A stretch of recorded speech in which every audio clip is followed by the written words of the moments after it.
My name is Marvin McNichol, and I am serving as president of Colgate Rochester Crozer Divinity School, and along with the University of Rochester Medical Center, have been co-sponsoring the Janice Lynn Cohen Symposium together for the last 34 years. If you will look inside of your program, you will see a wonderful description of the history and the intentions of the Janice Lynn Cohen Symposium, largely driven by the continued commitment of Marshall and Doris Cohen. If they could raise their hands or stand up or whatever they'd like to do. He is here.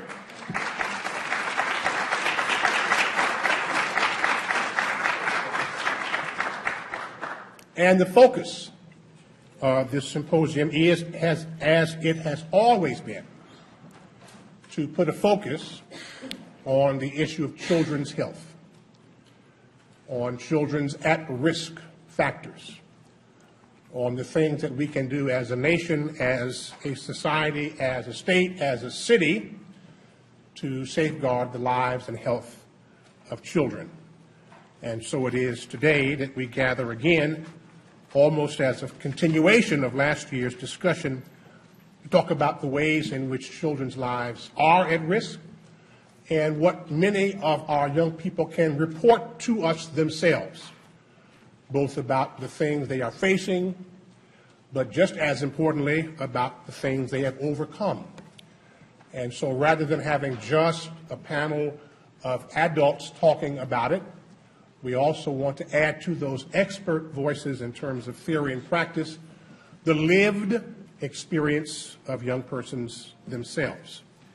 You will see in your program, this one, that the names of those persons and groups are listed on the back.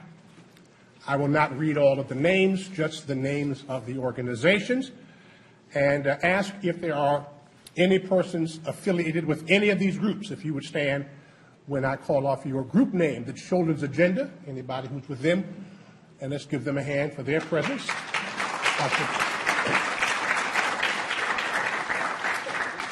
The Conkey Cruisers, they have a wonderful T-shirts, and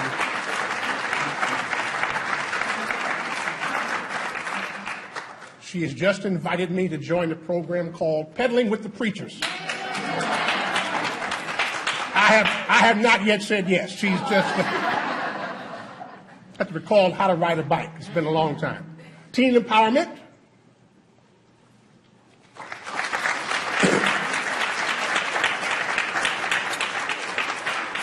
Green Visions of Greentopia, Josiah Garden Girls. And Cyclopedia from the Boys and Girls Clubs of Rochester. So I'm going to step aside, having simply welcomed you here. So glad that you're here. Why don't we just have the folks from CRCDS also stand so that you can see who the other sponsoring entity is.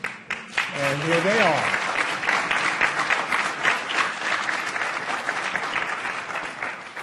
And are there persons from the University of Rochester Medical Center? If so, would you please stand?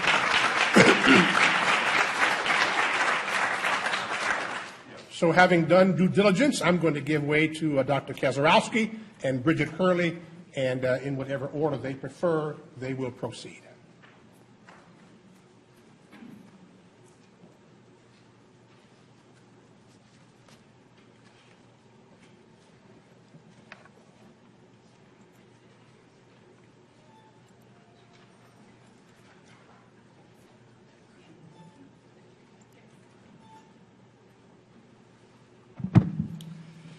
Good morning, everyone. I'm Jeff Kazarowski. This is my colleague, Bridget Hurley. I'm a faculty member in the Department of Pediatrics here, and I also work with the Children's Agenda. I want to reiterate our thanks to Janice Lynn Cohen, to Marshall and Doris Cohen for giving us the opportunity to focus on the needs of vulnerable kids in our community. And as you've heard, and as you will hear, there are many vulnerable kids in our community, and there is much that we can do to improve their health and well-being, and there's a wonderful opportunity for us to work together and talk together and figure out how to do that. We're going to just speak for a few minutes about the Children's Agenda and the Children's Interfaith Weekend. How many of you know the Children's Agenda? Do people know the Children's Agenda? That's great. So the Children's Agenda is an advocacy organization here in Rochester, New York. We have a broad focus on the health, education, and success of our Rochester community's children and youth, especially, again, with a focus on vulnerable kids and families. We have three founding principles. One is that we advocate in an independent, nonpartisan way. We don't take money from government or children's service providers. We always want to be focused on advocating what's best and what's most needed for kids. And we have a strong focus on science, and pediatrics allows us for a nice platform with regard to that. What really works to help kids and families succeed? What really works from the standpoint of the Conkey Cruisers, a great illustration of what really works to engage communities to be healthier and have social capital and decrease crime. So we have a couple of opportunities to talk to you about today, but first is why advocacy? And so this is C. Everett Koop, our 13th U.S. Surgeon General. He was known, perhaps most our widely known Surgeon General, he was known for his elevation of the issue of tobacco and smoking and its detriment to the health of people in the United States. He was also known for taking a very strong early lead on the HIV and AIDS epidemic. Again, maybe our most well-known Surgeon General. At the end of his career, he was interviewed by Health Affairs, by the magazine Health Affairs, and they said, "What's the most important thing that you learned?" And this was his response: "In the long run, child health is about advocacy."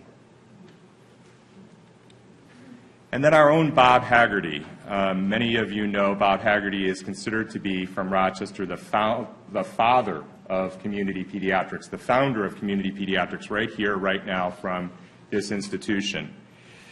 Increasingly, the major threats to the healthy development of America's children stem from problems that cannot be adequately addressed by the practice model alone. Bob Haggerty, when he was chair of the Department of Pediatrics here in 1968, said, "We must become partners with others or we will become increasingly irrelevant to the health of children." And what a testimony to partnership on behalf of children this gathering here this morning is. I warned Dr. McMickle I was going to show a picture of him too. So that's sort of the pediatric justification for advocacy and for what we're going to ask you to help us with this morning. But this was from a recent editorial that Dr. McMickle had in the Democrat and Chronicle. "It is not sufficient to preach within the safe confines of our Sunday morning congregations. There are policies that need to be established that directly impact the lives of people seated in the pews of our churches. Politics can be a means of grace."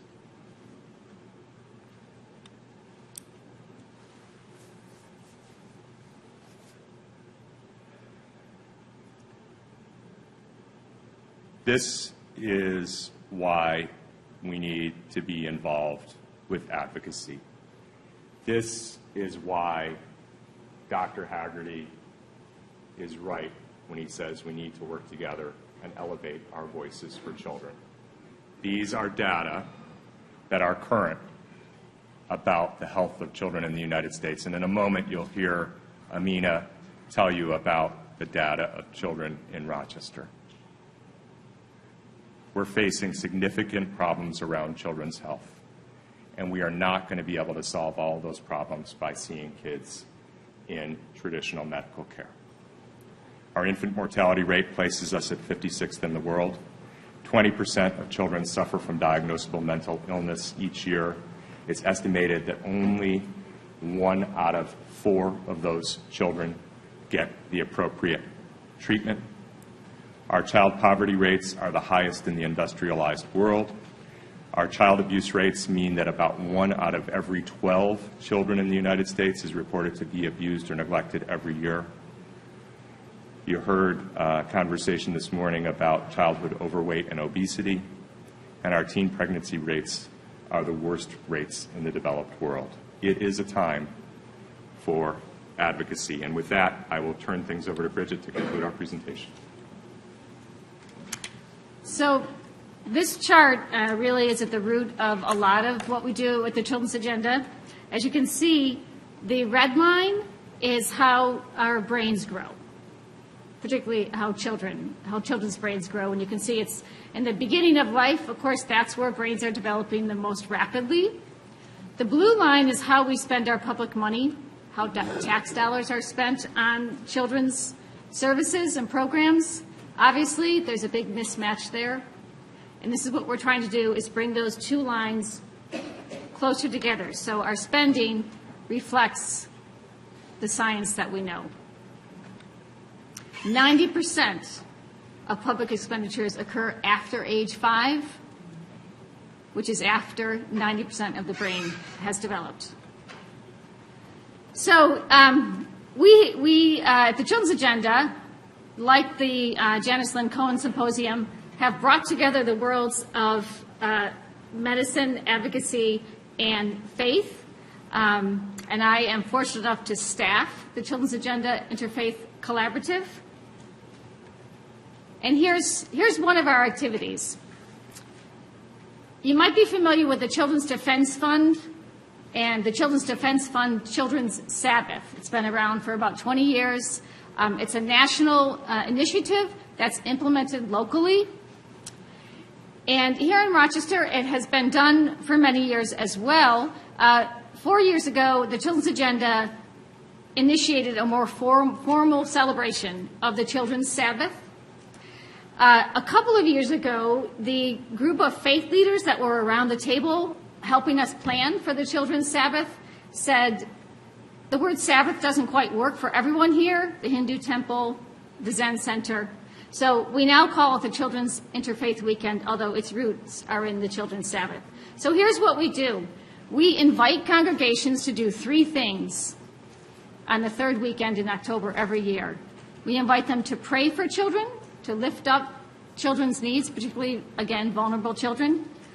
We invite them to learn more about how kids are doing, which, you're going to hear in a few minutes. We provide talking points, fact sheets, things that can be used in a congregational setting to inform people about how kids are doing. And then we ask them to act, of course. That's what we're all about, is taking action to support children. The most popular action that we ask them to take is to sign an advocacy letter. Every year, the group of faith leaders that helps to plan for the Children's Interfaith Weekend, in consultation with the Children's Agenda, chooses an advocacy issue to focus on that they feel will really move children forward in the Rochester community. We are here today to invite you to also sign an advocacy letter. We have the identical letter that is going to be used in the congregations right outside the door, or I think we maybe even have some here during the break. You're welcome to come and sign it. As you can see, it's a very broad representation of faith communities. Last year we had 93 congregations. I'm pretty sure we're going to increase that this year, and 1,900 letters that were signed. And this is why the Children's Interfaith Weekend is so important. It's just not enough that we care. It's not enough to know that we have morality behind us. We need to act. And we're more powerful when we act together, of course. Collective action is sort of a buzzword these days. To really create social change, you need to align forces in the community. You need to agree on a common goal. And that's really what we're asking the faith communities to do when they join with us to take action for children. So again, here today to invite you to join with us. We again have the letter that you can sign. We also have the Children's Agenda has an advocacy network where we occasionally send out emails alerting people to an issue that needs to be taken action on. It might be a letter to the governor, to the president, to the city council. So we invite you to join that network of folks so you can keep connected with the Children's Agenda. And I also want to invite you to plan a Children's Interfaith Weekend celebration in your own congregations. Some have been planning for months. Others are just joining right now. The weekend is October 17th through 19th, so it's coming up. You can always celebrate it a week or two after that, and I'm happy to talk with anyone about that. So we will have things out at the table, but I thought I'd just take the opportunity while you're sitting here in your seats in your pews, waiting for the next part of the program, to pass out materials as well. We have 3 pieces of information here. One is this letter to sign on behalf of child care subsidies for working families, our direction toward the state and the governor this year to achieve more funding for Rochester children and families. Only about half the families that are working and need help with child care can afford it in Rochester right now. The second is a card to sign up for our advocacy network from the Children's Agenda. You can do that online, or you can return the card to us. So these are materials to give back to Bridget and I either now or some point during the morning, or when we're out at the table at the break. And then the third piece of information is for your reference. It's about the Children's Interfaith Weekend. If it's not too late before October 17th, if you decide that you want to do something at your congregation, you want to include something in your bulletin, we welcome you to take this information and connect with Bridget in order to be able to do something for that Interfaith Weekend. So I'm just going to pass these things out, and then, OJ, we are done. Thank you.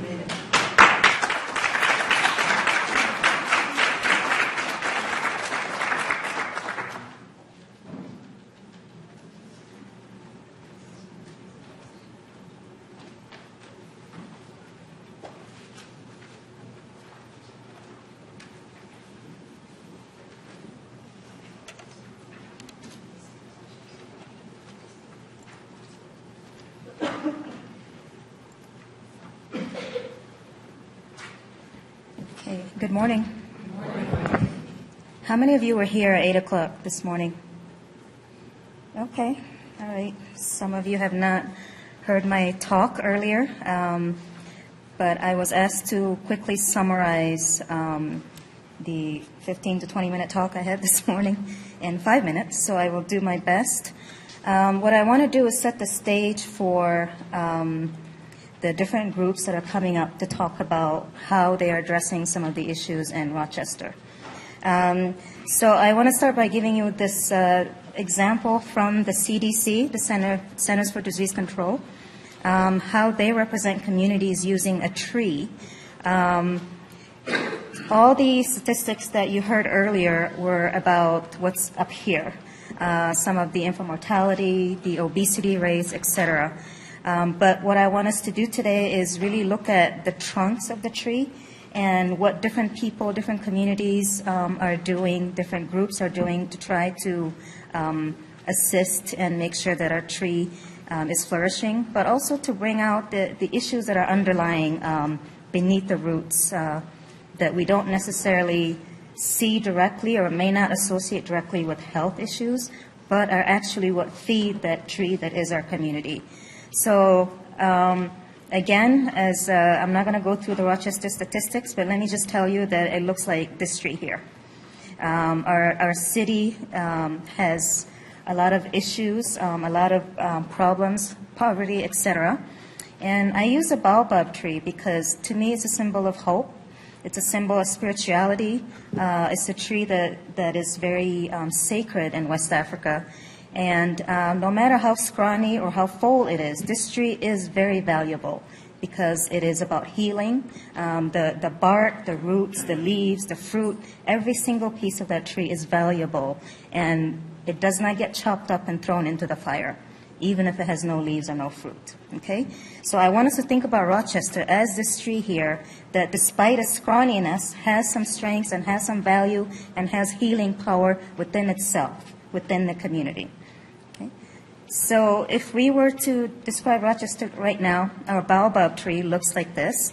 We have high teen pregnancy rates, HIV very high among our young people. 25% of the HIV cases are with our young people. Obesity, violence, infant mortality extremely high. Drug, alcohol use among our children. They're smoking marijuana, they're drinking alcohol. Nutrition, they're not eating right. We're not eating right, so of course our kids are not eating right. Physical activity is low. Not many, more kids are watching TV instead of exercising. Mental health issues. But all of these outcomes are really based on adverse living conditions, poor housing, mold in housing, roaches, things that we necessarily don't come to the doctor and tell him about the roaches that we have in our apartment because we live in public housing. Environmental toxin, poverty, health insurance, access to care, education our graduation rates are extremely low in this city. 43% of our high school kids graduated from high school last year. Okay, so and for black boys it was 9%. For African Americans as a whole, it was 26%. So people, we have a problem, okay? If our results up here are bad, it's because down here the roots are not being fed properly, so they cannot therefore feed the community.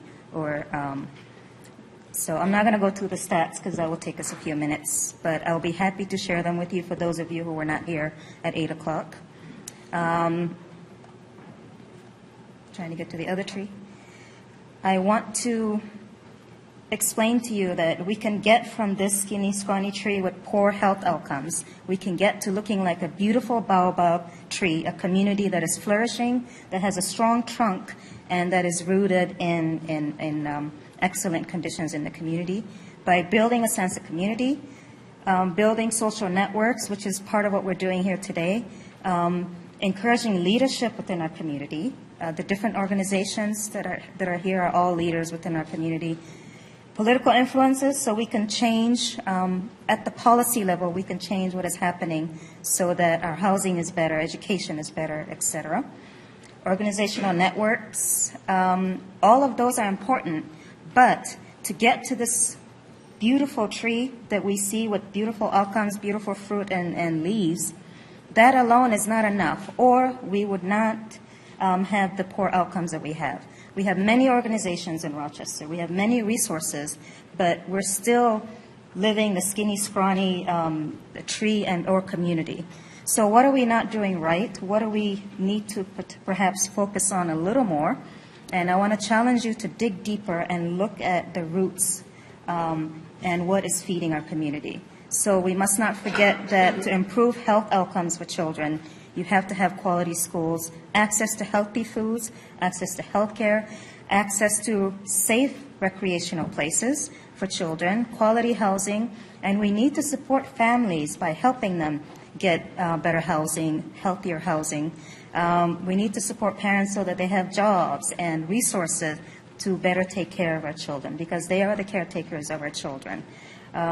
So the different groups that we're going to hear today are people in this network who are really trying to address some of these issues, not just the health outcomes, but they're really digging deep and looking at the roots of our community's issues so that one day we can look like this beautiful tree and flourishing on the outside and strong on the bottom. Okay, thank you.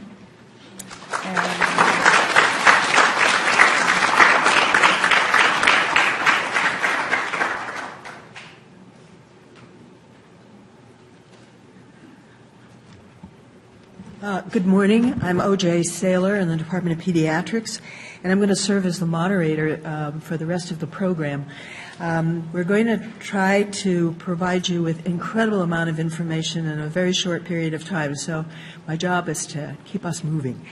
We're going to be hearing from 4 organizations.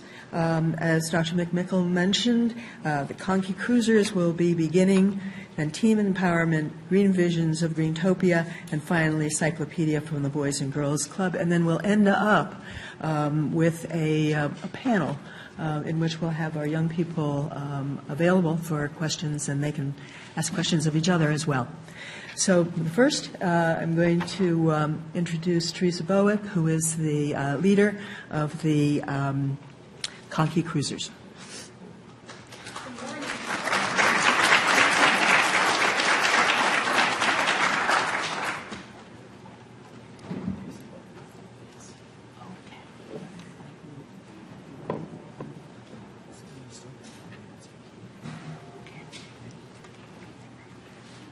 Once again, we'd like to say good morning to you and express how deeply glad we are here to share our journey. And I posed a question this morning to the earlier group, and I'm going to pose it again to each of you.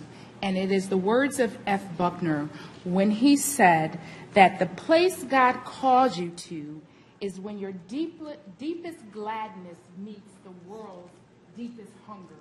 And if by chance God called you through the voice of a child while you were jogging down the street, and God said to you through this child, "Are you on probation?"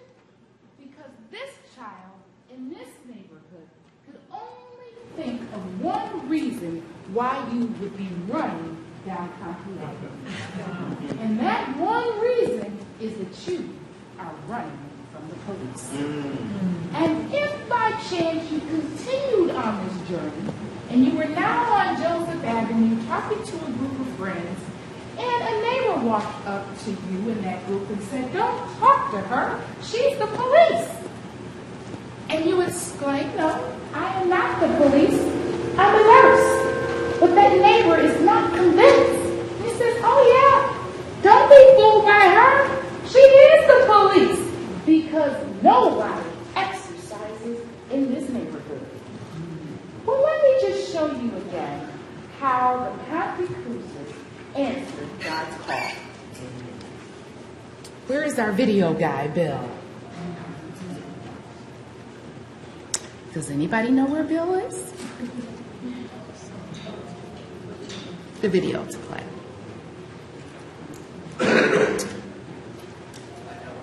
We just need to play the video.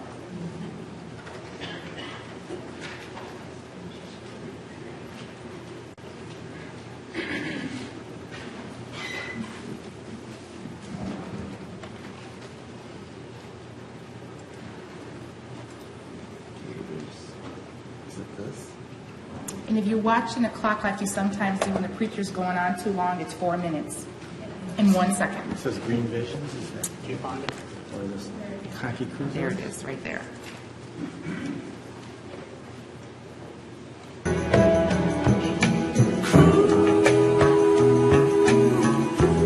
In 2012, the Conkey Cruisers set sail as the first official users of the newly developed El Camino Trail in Northeast Rochester. Since our inception, the Bicycling to Better Health voyage has collectively cruised over 10,000 miles, served over 3,500 healthy snacks, and consumed over 5,000 bottles of water. Tonight, the Conkey Cruisers are determined to make their city neighborhood better. This is a group that's tackling two big problems at the same time: crime and obesity. Sierra Putman reports on a unique neighborhood improvement group. Teresa Bowick and her black and yellow bike are becoming a known fixture in the Conkey Avenue area. She hopes the Conkey Cruisers will soon be one too. So anyone that's interested in losing weight and getting more healthy and getting active, Conkey Cruisers is for you. And we welcome you. And it's a cruise. It's a slow, steady pace to weight loss and healthy living. She lost more than 70 pounds to get healthy. Bowick started Conkey Cruisers after she was out on a run and her workout got negative attention. When I came across a young man that yelled out to me, "Hey lady, are you on probation?" And I'm thinking, why does this kid think that I'm on probation? Well, he thought that I was running from the police. Something had to be done, and she needed community support to kickstart the Cruisers. The group will include children, adults, and seniors.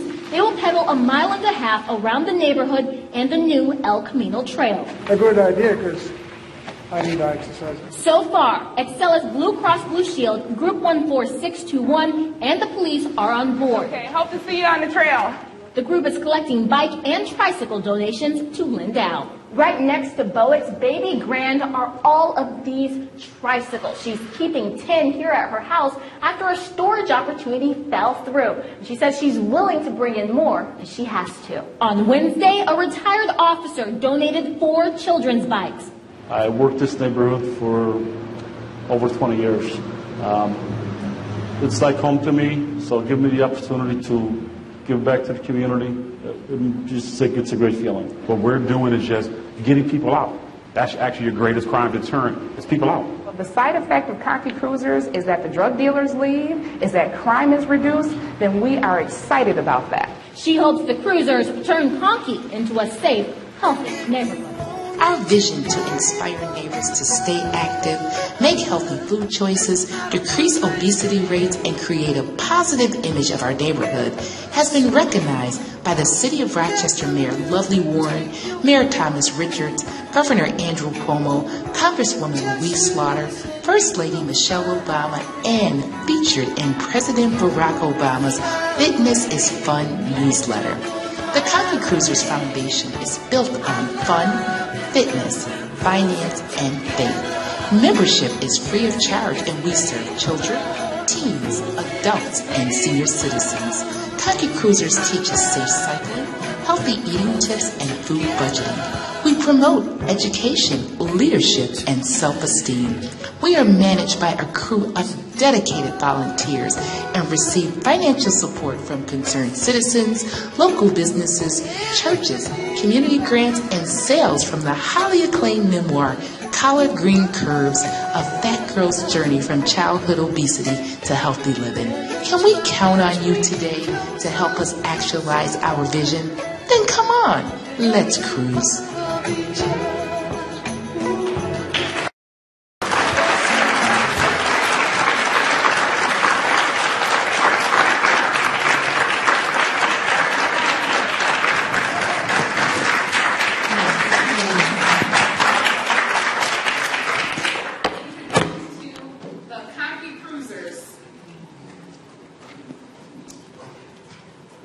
This mic is not working, so I'll stand over here. Again, I introduce you to the Cocky Cruisers. Thank you, guys.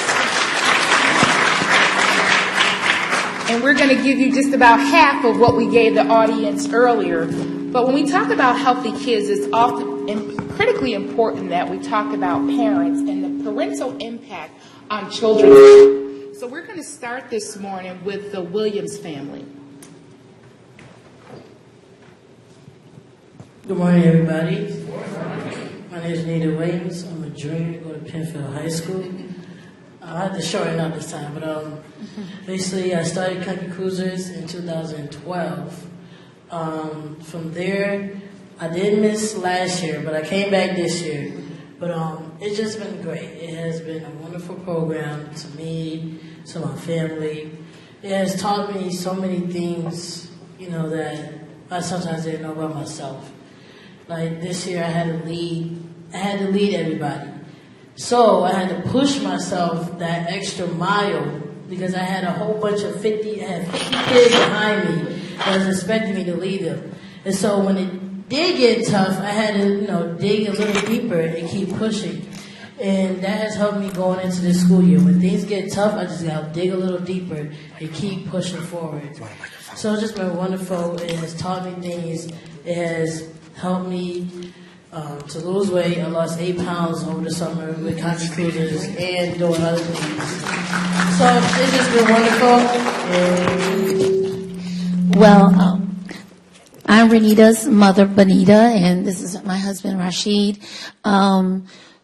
My husband is the one that introduced, heard about the program and brought our daughter to the program. And over the last couple of years of her being involved, we've become involved. We see the impact that it is having on not only the 14621 Crescent area, however, we also I'm seeing other participants come from other zip codes to come and participate in Conky Cruisers. We're pastors of a ministry on Brown Street, and because of the impact that we saw that this program was having, we talked with the congregants of our congregation, and we decided that this is an area of good ground that we need to sow into. And so one of the things that we began and we started this summer was our 100 book bag giveaway to the participants. So they not only received a new bike, a new helmet, but they also received a book bag full of school supplies to get them started in their academic year. Wow. Just a tremendous program. And when I first heard about it, I made my daughter participate. I said, come on, we're going to go and you're going to enjoy it. And it was a little pushback, but the impact that is taking place and the transformation in her life has just been awesome to see her. I better make sure that I'm home on time. She wants to get there early. She's taking the responsibility of being a leader seriously. And I just, as a parent, you just get overwhelmed and you want to see your child push themselves. And I love seeing what's taking place in her life.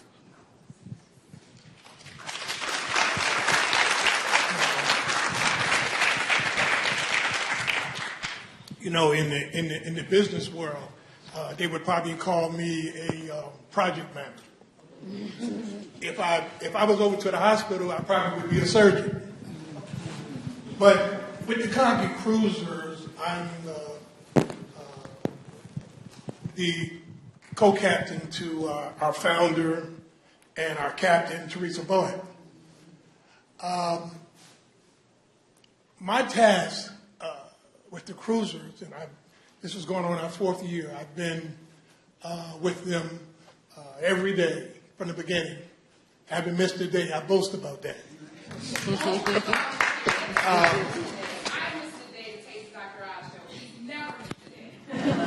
Don't y'all let her forget that.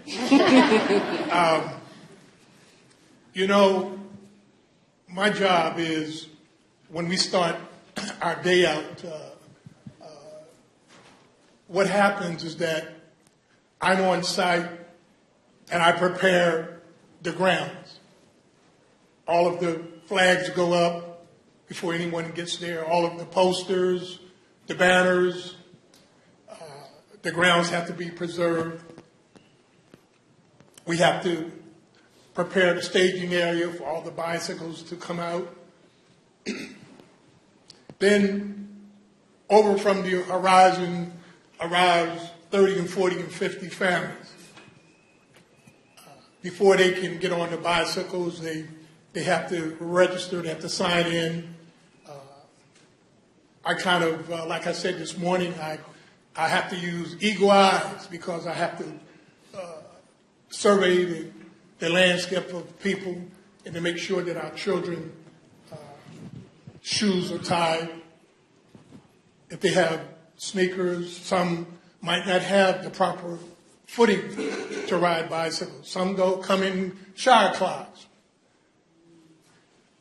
You notice things like sometimes that children might not have eaten all day. There are other things that take place that you kind of look at. So our founder, we call her a health nut. She knows a lot of the things from our children and our families, that a lot of the deficiencies, and she picks it up very quickly. Before we go out, they have to have the proper helmets. Everything has to be in place before our children go out on the trail. So these are some of the tasks that takes place. And then when all this happens, then comes the fun part. Everyone exercises before they get on their bicycles. And then you hear that beautiful voice, "Let's cruise." So that's my part in the Conky Cruises. I've enjoyed it for the last 3 years, and be it Lord's will, I hope to continue. I'm so glad to be here this morning. Like I did say earlier, you know, I can see by just looking over the crowd that we have a lot of new future cruisers. So thank you so much, and y'all have a blessed day.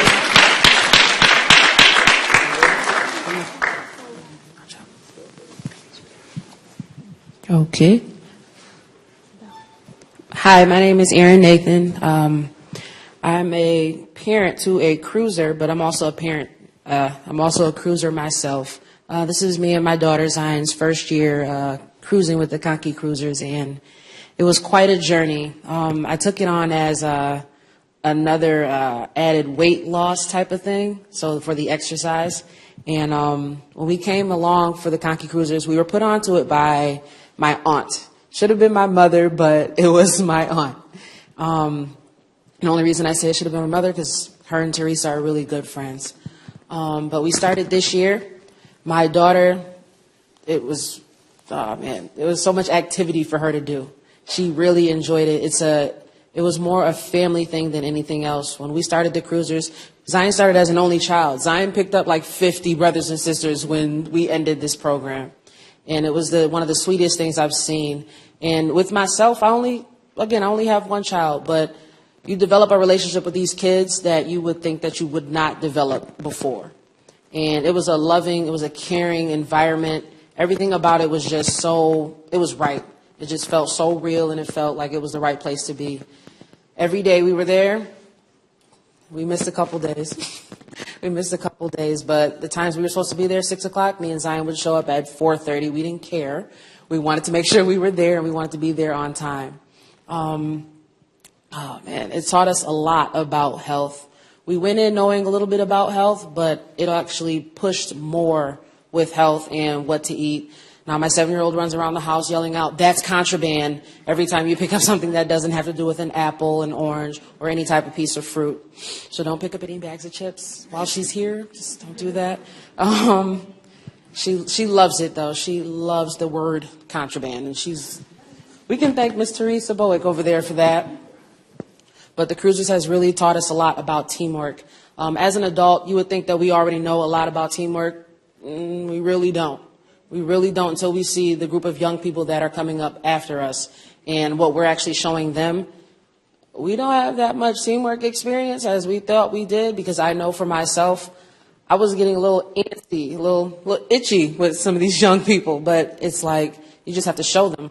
And once they see what you're doing, they follow up right behind you. And that was like a blessing, because some of them, the homes that they come from, you can kind of tell where they're coming from because of the attitude, the language that they use. But it's done like a full 360 with some of these kids, most of these kids actually, a full 360 in their attitudes. At the end of the programs, you were hearing a lot of these thank yous, bless yous, all of these things coming from these young people's mouths that you would not think to hear from when you first met them. But that is pretty much all I have to say right now. Come on. Tell them your name. My name is Zion. And the Conky Cruisers was the best thing that ever happened to me, but it's fun to ride bikes, and I like my new bike that they gave me, and that is like very nice of them that they gave everybody a bike because they rode. Thank you.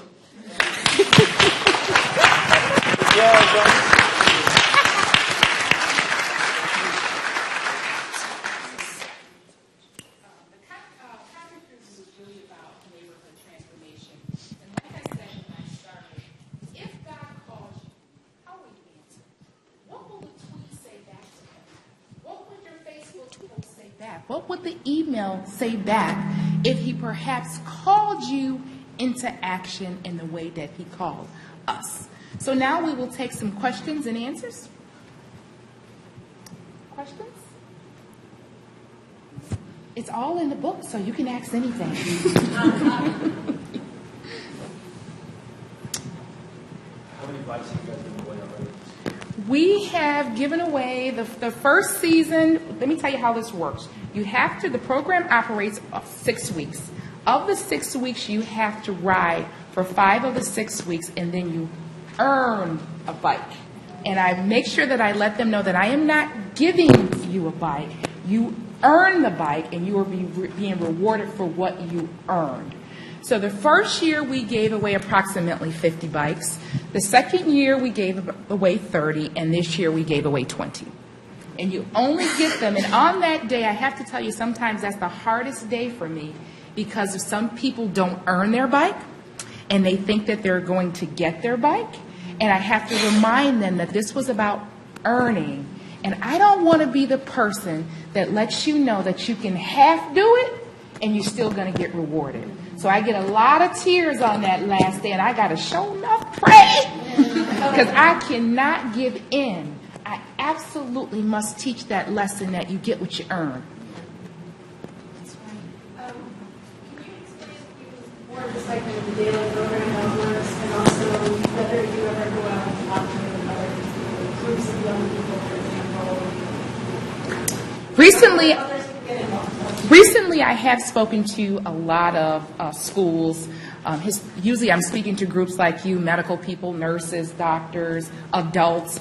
We're just starting to get to the place where we're presenting more to young groups and showing them how to get involved. As Mr. McMickle, is it Dr. McMickle, presented this morning that pedaling with the preachers, that whole idea is to reach out to the faith-based community because I believe that we can get our message across. Like he said, it does not happen in the church. That if I could get you guys on a bicycle on the trail, that we can introduce faith through our organization in a fun way. And we'll teach you how to ride. Doc, we got you. Aaron will show you. Knee pads, helmet, everything. We'll take care of that. And on a day-to-day basis, the way our day is set up, we come in, you sign in, and you get a wristband. That way I know that way I can keep attendance for every day and know how many miles that you actually have ridden and who's on the trail. And they often wonder, how do I know if you actually completed your miles or how I'm able to calculate? Well, you just forget I'm riding right next to you. So I know when you turned around in Avenue D and didn't go the whole trial. Well, I know when you signed it and you tried to go across the street and I went over there and got you and then told your parents that you didn't do right today. So I'm keeping track of those miles. So once they sign in and I know everybody's there, then we start out with our first ride, which is usually from the corner of Conkey and Clifford, and we may go down to Norton and come back. That loop is 1.5 mile loop to do just that piece. The whole trail is 2.2 miles. So if they do the whole trail a couple times a day, then on a given day, they're actually getting in more than 4 to 5 miles. And so that's how we were able to calculate that over the last 3 years that we have cycled collectively over 10,000 miles. At the end of the ride is when we do our nutrition and what we call healthy snack trivia. Everybody gets a healthy snack at the end of the ride, and you're getting water all along the way. At that point, once you get your first snack, if you want a second snack, then you have to answer questions: science, math, current events, history. And then if any of our participants can name all 44 presidents, because we follow the Presidential Active Lifestyle Program, that child can go into any sneaker store, any mall, choose any pair of sneakers they want, no matter what the cost is for school. I got a question. Okay, so you say like at the end of your year, is it year round? It's 6 weeks. It's 6 weeks. But I got a plan for that. I got a plan for year round because, you know, we got this thing called bad weather in Rochester. And so I have my eye on a warehouse. I'm about $2 million short. But I'm not worried about it. And I tell you why I'm not worried about being $2 million short. The day that the incident where the young boy asked me if I was on probation and the gentleman told me that nobody exercised in my neighborhood, I didn't own a bike that day. I didn't know where the Conkey Cruisers would operate. I didn't have any money to buy water or T-shirts. I have nothing. I had not done a 2 or 3 year study to see if this would work. I had no idea but the passion that God spoke directly to me and told me I needed to do something because the view of exercise in my neighborhood was jacked up. That's all I had and that's all I needed.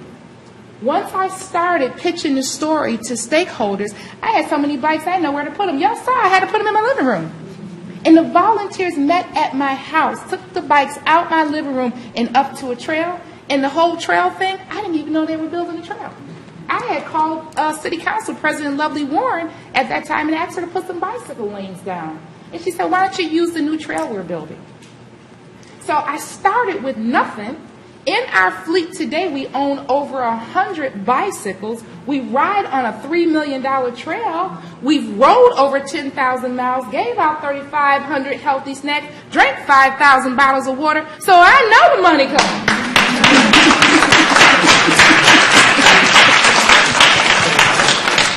And that's when we'll operate year-round. Teresa, thank you. Okay. Thank you, Conky Cruisers.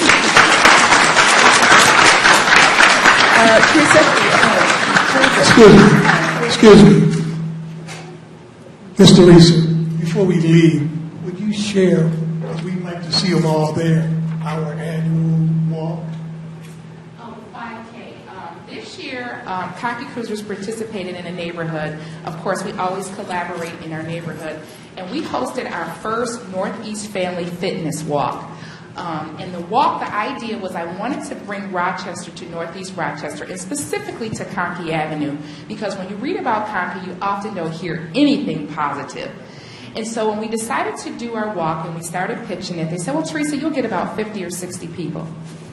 I said, no, I'll get you 300. They said, nobody gets 300 people on their first walk. I said, I got you. We had over 300 people actually do the walk and another 200 to show up and say, did she lose her mind?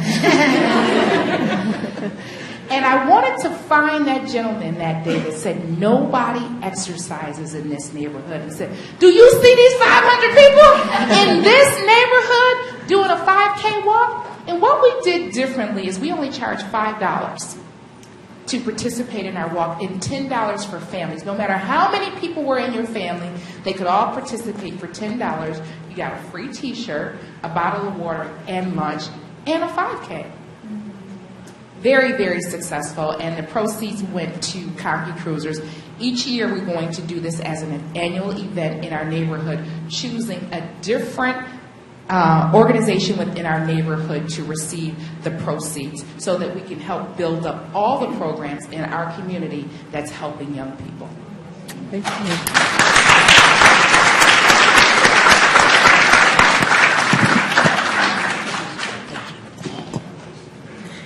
Thank you all very, very much. Our next speakers will be, let's see, Emerald Wilcox and Maurice Miller,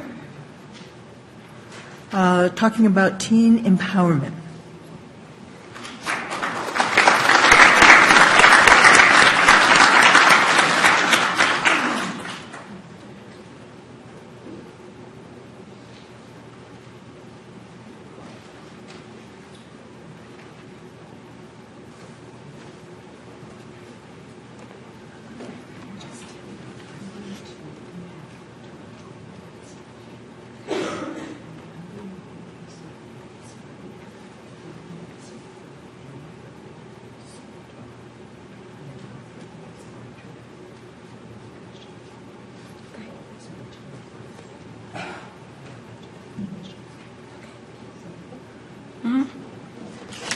Hi, everybody. How y'all doing this morning? I'm Emerald Wilcox. First and foremost, I'm going to let you know right now I'm not immediately going to speak about TE. I'm actually going to be speaking about lead poisoning because it was one of the topics and it was given statistics about it, and it's something I'm passionate about. So when I was asked to make the connections for a group of people who care and who could do something about a long list of community health issues that children and young people face every day, the issue of lead poisoning popped right out to me immediately. And I'll be honest, I more than thought about how it played out in my family and friends' lives. It actually made me angry to the point where I was not about to write about it. I was actually going to take an easy way out, and I was going to write about bullying. But I changed my mind because it's really important, and I know people have been working very hard to solve this issue. In fact, there are over 100 programs that come together to fight against the lead epidemic within city lines. And for that, I do tip off my hat to anyone and everyone in this room who is involved, and your contributions for a safer environment for everybody to live in. I really do appreciate it. But even with all the successes that we've seen, and reducing the number of children with the long-term impact of lead poisoning, there are major holes that are undermining where we should be right now. So for a second, I just want to ask y'all, can I get real? Can I be real with you guys for just a moment? All right. So I just want to read the statistics that were given to us, okay? Close to 90% of lead poisoning cases happen within city zip codes. 64% of 1 to 2-year-old kids are screened for lead, leaving at least 1 in 3 who are not. Here's a few more statistics that you may already know. In 2013, Monroe County lead testing data, courtesy of the Coalition to Prevent Lead Poisoning, increased from 182 cases in 2012 to 197 in 2013. But that was due to the rising amount of tests that were actually done. And that's because the number of children tested rose by 344 in comparison to 2012. These numbers tell an important story in themselves about who is being poisoned. As we know, 54% of the youth living in this city are living in poverty. A lot of parents didn't even have adequate health coverage until the recent Affordable Health Care Act was passed. And it is likely that most of the children were not tested for lead before they had this easier access to regular checkups. Now, based on zip codes, the people most affected are most likely low-income children of color and different ethnicities. My niece was one of those children. And the funniest thing about it is, they came into our house and they did a lead check, and it passed. And my niece still came up with lead, high levels of lead. The good thing for my niece is that her doctors caught it very early and they were able to reduce it. But let's just keep into perspective how many kids actually don't get that immediately. Think about how much kids are actually affected long-term by lead poisoning itself. I have friends and I have family. I've had peers who worked alongside me with teen empowerment who have been affected by lead poisoning, and they have exhibited some of the symptoms, like behavioral problems, and they've had problems. And people have labeled them as delinquents and menaces to society. And it's like, okay, we can say that, but let's think about some of the things that go on with health. Now, let me say that it is very important that we come at the right people about this. So the first thing that I want to say is that one of the major loopholes is that there are slumlords renting to poor people and poor families throughout this city. Many people who live in this state and like out of state could care less about our community. They slip through lead tests on their property and they do the least possible things to cover themselves. I'm guessing this isn't a surprise to you guys, but we need to find more ways to make sure that everything is done to protect these children and their families who are living on these properties. In the meantime, while you all have been working on education and prevention and screenings, the young people who were poisoned during their crucial childhood years are now teens and young adults, and they're still out there. We know that there are some that are at teen empowerment, like I said to you guys. And many of them were my peers. And some of the long-term effects that I was talking about that we know about are behavioral problems, poor grades, low IQs, hearing problems, growth delays, and learning disabilities. All of us in our community are suffering the fallout of this list. And it has had real effect in people's lives. It's been openly displayed in our streets, our homes, and our jails. The problem doesn't end with the 2-year-old who needed to be screened. We are living with the long-term effects every day. When we look at low test scores throughout the district, long-term and pushing students out of school because of violent behaviors, huge dropout and jobless rates, especially amongst young black men, unmet needs for free or at least affordable wraparound community programs, including culturally in tune mental health care, intensive encouraging and tutoring, and tools for dealing with daily frustration and conflicts. My guess is that we're spending a few dollars trying to remediate the damage that's already been done to people by lead. But if these problems do exist, the word is not getting out about the people who are affected. I will tell you that young people in our community are aware of it, though. Some of you may be aware of the lead check phenomenon that's been going on. In case you're not, let me explain first what it is not. It is not a widespread community awareness that families should get their children checked for lead. What it is the misguided promise to a community that has been mistreated in so many ways that it's probably benefiting the lawsuit that lawyers more than anyone benefit from, while it solves really nothing, and it usually does more damage than good. And why I say that is because a lot of people who get lead checks, they get cut a check because of this. And the thing is, they go through their money so fast. It doesn't really solve the fact that they've been dealing with behavioral issues and they had to drop out of school or something like that because of a learning disability, and they weren't allotted as much help as they needed. Now, let me say that I feel it is right to hold responsible corrupt landlords. And it is right to compensate people for what they've done and gone through and to learn the long-term effects that lead has had on their lives. So I do believe they should get a check, but the way it's happening, it's like trial lawyers are working separately from community health efforts that are really trying to address the lead poisoning crisis. And I think it's kind of an injustice. And the reason I feel that way is because I feel like more steps should be taken to ensure that some of the people affected can get more help. For example, at least part of the settlement money should be directed specifically to programs that will help people with learning disabilities learn more and be able to be counseled through the things that they go through. Also, if they're giving out checks, I feel as though they should have programs in place to assist people with proper money management for people who receive these checks. Because oftentimes, like I said, we find people who receive these checks and they go right through them because they never received that much money before. And also, I feel as though the youth with the known cases of lead poisoning should constantly be monitored. They should be counseled. They shouldn't just have to go there, okay, we know you had lead problems and everything like that. We could probably cut you a check a little later on in time. But, you know, people should really counsel these kids.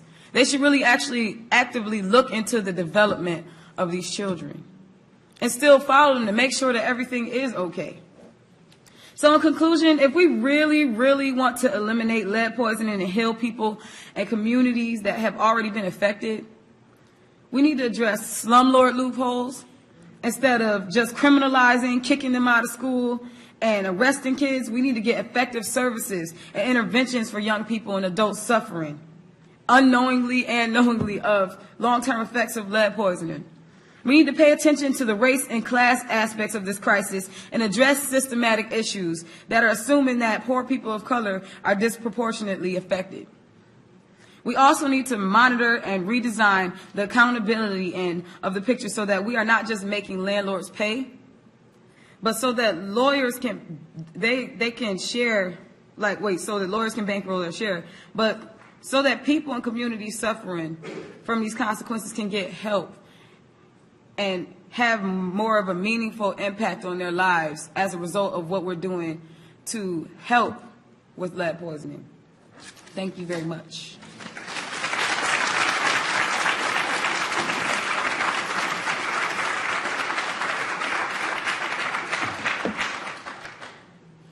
Hello, everyone.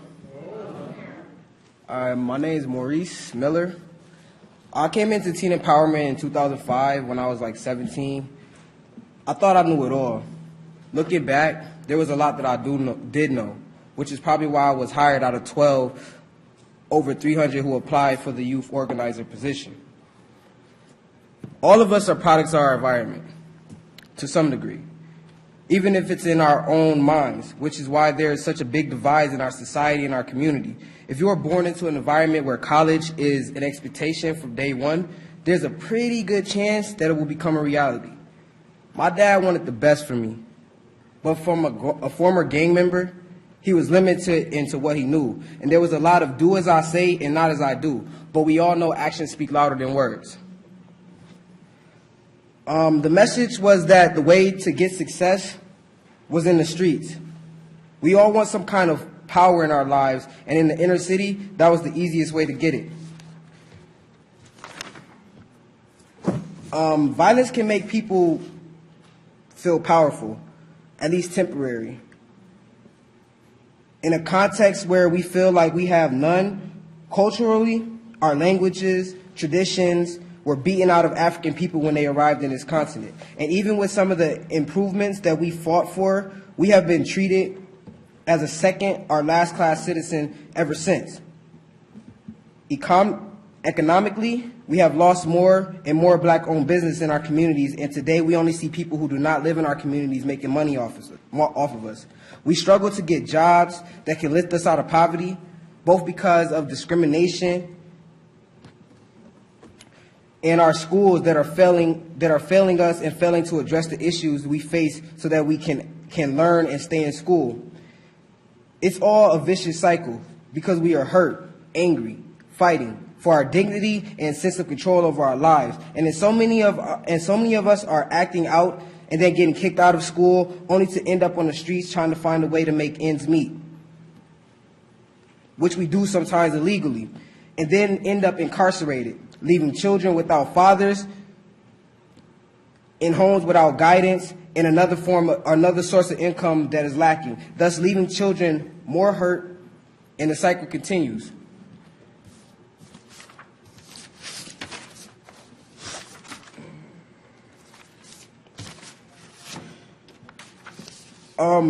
Like that cycle that I'm speaking of, like, is like an institutional, like a form of institutional violence. It's a violence that is like subtle in a sense. Like if you don't actually know what's going on, you won't never like know what's going on, like until it's too late. It's like, I say, like, just personally, I see it like this, like, as a child, you don't have to too much worry about the institutional violence that's going on because your parents are left stuck dealing with the burden or whatnot. But it totally like relates to you, like, or it affects us like initially right then and there, even though we don't know it. You know, it's like when you're growing up. Thank you. You're growing up in a environment where monies are not always like there, or food is not always there, and if it is, it's scarce. You know, I grew up in a house where it was 6 kids. You know, my dad was, like I said, in the streets a lot, and my mom was left work 14-hour days, 16-hour days, you know, like I said, just to make ends meet. And then you end up trying to go to the policies and the organizations or the things that are structured to help or assist you when you need help. And it's like, I'm working 16-hour days and I need help because I got these kids and whatnot. And so when you come to me and tell me to bring you something, I bring everything, but just so happens that I was rushing today and my kid had a cold. I left a piece of paper out, and now it's like, hey, my case is closed. Go try again. But my rent's due tomorrow, like, and I need y'all help, or my lights are scheduled to get cut off and I need y'all help, and y'all telling me to do it. And as humans, we all know that when you're in a situation like that, it's either fight or flight. And being in an environment where violence is always going on, fight was always, to me, seeming more favorable. Flight would get you into more trouble, or flight would have someone else wanting to try to bother you, and now you are in another situation that you have to address. Which, like I said, like that could cause for a lot of other things to happen. So it's like, hey, now you telling me this, and now it's like me wanting to, like, my instincts are like, hey, I want to spaz or snap or react towards you, which will get me in a way worse situation. Now it's like, I don't want to give you any help. You're not even allowed to come in here and ask. And then that just goes to show that those are issues that were institutionalized in us from an early age, like that violence is just okay.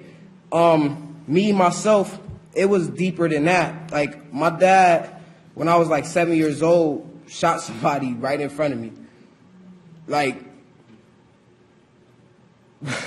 he did it, turned around, grabbed me and my brother by our head, walked us out to the car, got in the car like everything was okay. Never did he address that situation. Never did he talk to me about the situation or tell me what happened. Only thing I could ever think of my whole life that my dad was Al Capone.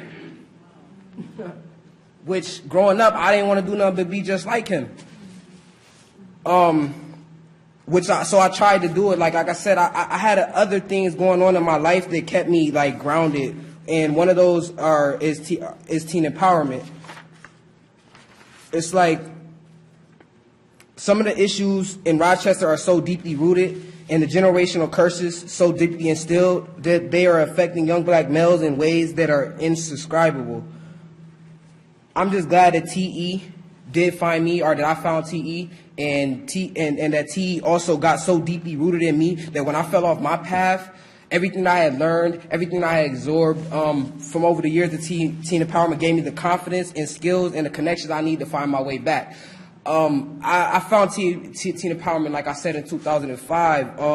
I did 4 months in 2008.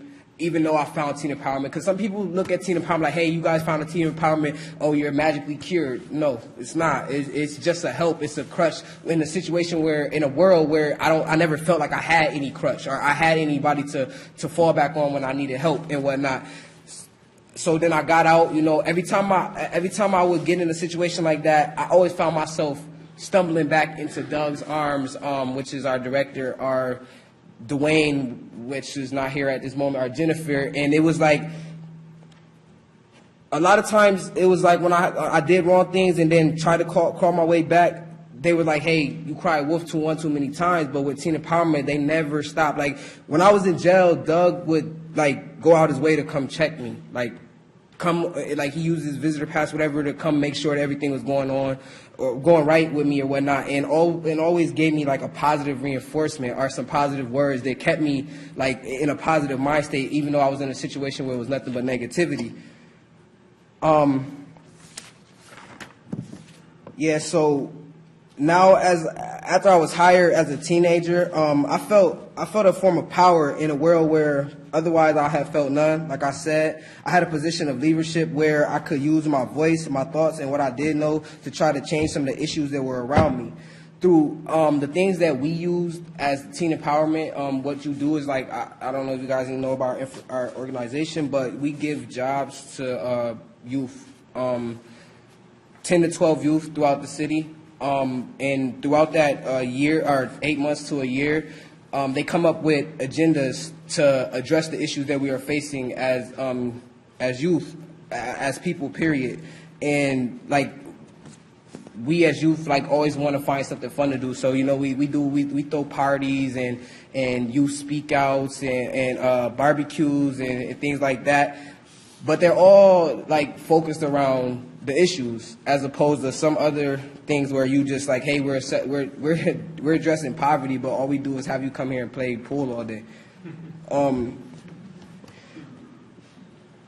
Yeah, so yeah, like they get like through those events, like the conference, the youth conference we have every year. We had police youth dialogues, which like kind of saved my life, like in a sense, because I hated police on all levels. Like there was no form of respect for me, like with them. If I did smile in your face, as soon as you turn your back, I was spitting at your feet because like I didn't care about you. Like honestly, that was another deep-rooted problem, because when I was like, and I was like.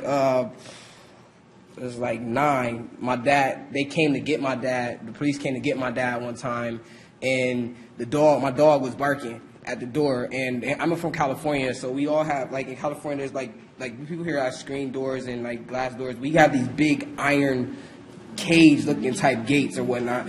And the dog was inside the house though, barking at the police. And the police officer, a lady cop, she pulled her gun out and was like, "Yo, shut the dog up. I'm gonna shoot him." And mind you, I'm the oldest in the house, and it's me and like 4 of my little brothers and sisters sitting under the table eating breakfast, getting ready to go to school. She pulls her gun out and is like, "Get the dog before I shoot it." My mom gets up to get the dog, but before she can even get to the dog, she just shoots it. So I could care less about them, but like I feel like that stuff like that is like with teen empowerment, like being able me to sit down with 10 other officers, 12 other officers, and actually like get an understanding of why they do what they do and think what they think, and then also to be talked back and like, y'all doing that is not helping us none. Like y'all is making us like dislike y'all more. Y'all want to know how to get to us, and why every time, even if we're not doing nothing, you guys pull up, we run just to give you a hard time and whatnot. It changed me for a lot of reasons. For a lot of good. It was allowing me to realize that they're not all bad. It's just a couple bad ones that made bad names for them. Just so I also like I feel about youth, young males in general. I mean, in particularly, a lot of times everybody's just looking at us like we're lost causes. Like the streets have us like, oh, because our pants sag, or oh, because I'm on the block every day. A lot of times, if you would stop and ask that kid why he was out there, it would go way deeper. You know, he probably out there because he wanted to go to school this morning, but his clothes weren't clean. And he didn't want to go to school and get drilled because, you know, if I'm getting drilled, like, I can't take that. I'm going to have to end up fighting you about that if you say the wrong thing, which is cause me to get kicked out and be right back out here anyway. So let me skip all that and just stay out here today anyways, you know what I mean? So I guess I'm just saying all that to say is that, like, violence is, like I said, really deeply rooted in Rochester. I don't know what caused it. I don't know where it came from. I just know it's here. I do know that there's a lot of things that us as a community can do to, like, change that, so that the generations or the kids that are out here still right now acting out and doing the things they do can, like, be changed. And a lot of it starts with just, I feel, listening or being there. Like, like I said, if it's times where if I didn't have Doug, or if I didn't have Rob, or if I didn't have Dwayne, and these are all like our J-Band people that are part of our organization, it's been times where my back was against the wall and I didn't have nowhere to go that night, or I was hungry. And if I didn't go, I made myself go to Teen Empowerment just to go talk to Doug, just so I can hear positiveness, or just so I can see positiveness, or figure out what's going on. And I would go home and, like, just deal with what was going on and just think about those positive things. But I feel like if I had never went in, I probably would have went and talked to one of my homeboys, and they would have been like, oh, yo, where, you ain't got no money, let's go do this. And I probably would have been with it. Like, I probably would have got myself in a lot of more trouble. So the events that I'm feeling that need to be brought back, brought into things, are more things like teen empowerment, more events like the Conky Cruisers. Like, I feel like that's like something like health-wise, but I feel like just giving a child something else to do besides what's going on, or just sitting around and absorbing all the negativity that's going on in their life, is going to help change things like that. So I think it's my time's up. But, thank you for your Thank you.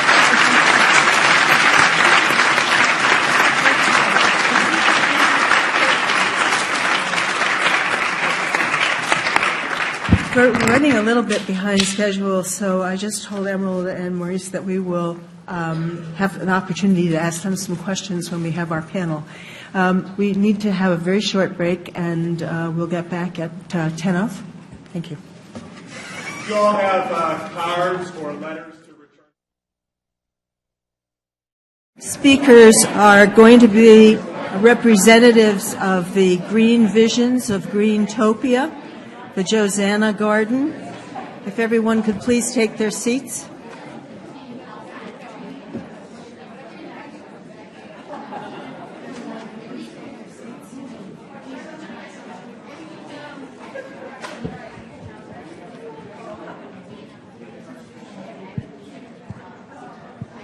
I'd like to invite Mr. Morgan Berry, who is the Special Projects Director, and Tiani Jennings, who are representatives of Green Visions.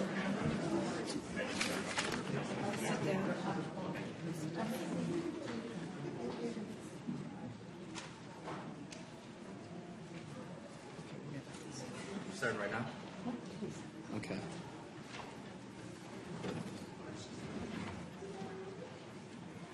Can everybody hear me? Yes. Okay. Before I start, I just want to say thank you to the University of Rochester for hosting this event. Thank you. I'd like to thank Marshall and Doris Cohen for organizing this as well. I'd like to say a special thank you to the Conky Cruisers for doing the great work that they do. I'd like to thank Maurice and Emerald for saying what they said and really being very courageous with their time. I thought that was great.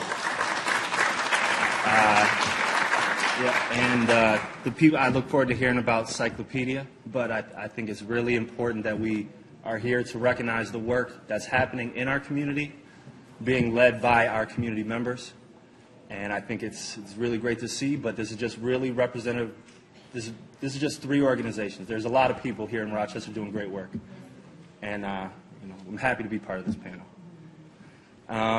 Just real quickly, I'll give you the brief once over about Green Vision. I'm very nervous right now. Public speaking is not my thing.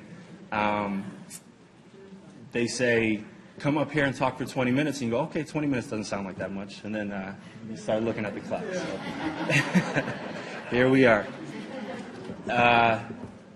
Green Visions is a program that was the brainchild of the people over at Greentopia. There's a lot of issues in Rochester right now that we're dealing with. I mean, so our closest neighbor from our office is the Josana neighborhood, right? If you walk down the Josana neighborhood, what you'll see is house, vacant lot, abandoned house, house. It's a very toothless neighborhood, but I think it's pretty representative of what's going on all around the city. So we're a solution-based organization. What we thought of is, okay, what's the best, most practical way to use this property to our advantage? So what we do is we lease vacant lots from the city of Rochester. We install gardens on them, beautiful gardens, really. We employ residents of the neighborhood to work for us. So in our first year, we had 8 young women in our program who did all of the work and produced just a beautiful thing for the neighborhood. In year 2, we got a little bit bigger. It's also a phytoremediation project. When Emerald was up here talking about lead poisoning is very prevalent in our city. And it's not just it affects the people, it affects what the people can do. Because we work on city lots. The city has a protection for themselves against people getting lead poisoning that says you can't grow food products for distribution on a city lot, which means that we're looking at farmland essentially, but all it does is collect garbage because producing flowers on these city lots is not necessarily the most practical thing for these neighborhoods, right? Because people don't have the disposable money to put a bouquet of flowers on their table. Although it does look nice, it's not the most practical thing to grow. So what we try to do and what we try to accomplish is to improve the soil quality, test the soil to see if we can get to a point where the soil is at an acceptable level to grow food crops, and then we can start attacking another issue, which is food deserts, right? I'm going to keep talking, but I'm essentially going to say the same thing that's on this video that I can show you that will do way better at explaining the program than I can. And then when this is done, we'll get right back to me talking again, which I'm sure you guys can't wait for. But this is a video that was produced by a local filmmaker named Doug Buckley, who was with us again for this year. And we'll be making a second video, and it's going to be a different take on how we've grown. But, yeah, take a look. Something we're very proud of.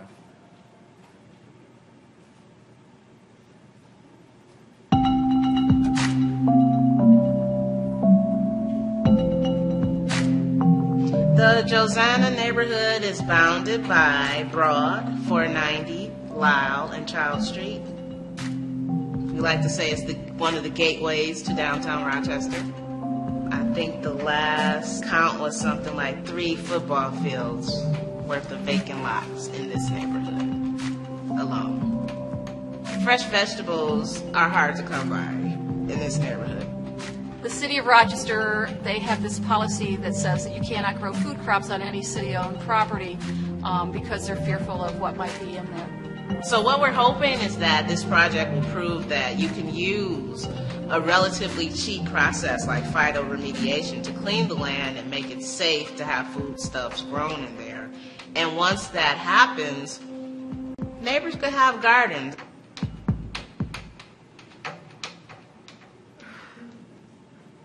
So when I heard about Green Visions, it's a perfect fit. Who wants to be team leader today? Anybody want to be team leader? Because as a workforce development project or program, with young ladies in this particular neighborhood, it's just like a match made in heaven.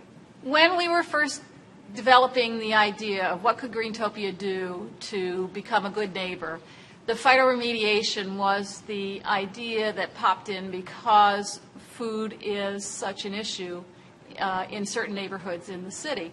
And so the process of phytoremediation is where you use certain plants that have the ability to pull toxins out of the soil. And knowing that there are problems with growing food crops on the vacant lots, I thought that the best approach would be to try growing something that wasn't a food crop. It was really Marcy's idea from the beginning. She'd run work development programs before. From there, that basic idea, a cut flower business was a way to get funded. The sky's the limit. I think, maybe if it's not flowers, maybe it's vegetables. If it's not vegetables, maybe it's bees. I think it could be a huge undertaking, but at the end of the day, I'm just more interested in making sure that the girls, when they're finished with the program at the end of the summer, they are ready to work elsewhere. That's the real success of the program as far as I'm concerned. Sometimes working is hard. You gotta learn from it. Because I get to see the results of what we did in the beginning, because there was nothing here. And now it's a whole lot of everything.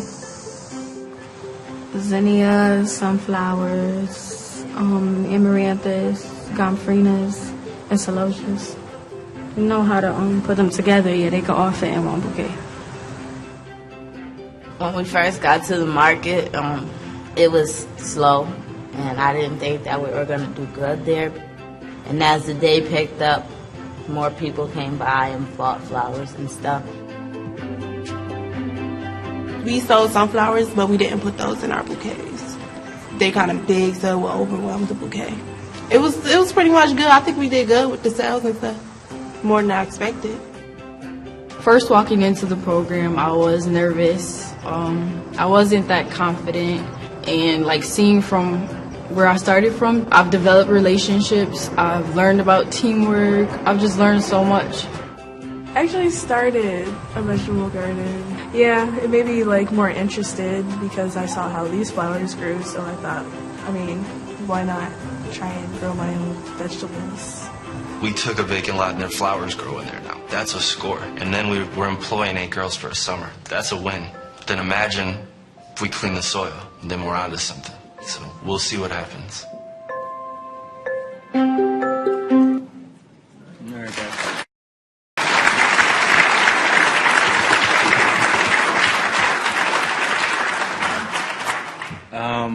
So that's an overview of the program from last year. What we learned last year is that, first of all, farming is very easy. It's hard work, but hard work's not hard. It's just something you got to do. You weed, water, and fertilize, and you see what can grow there. From year 1 to year 2, we doubled in size. So we went from one vacant lot to working on 3 vacant lots, basically an acre of city land.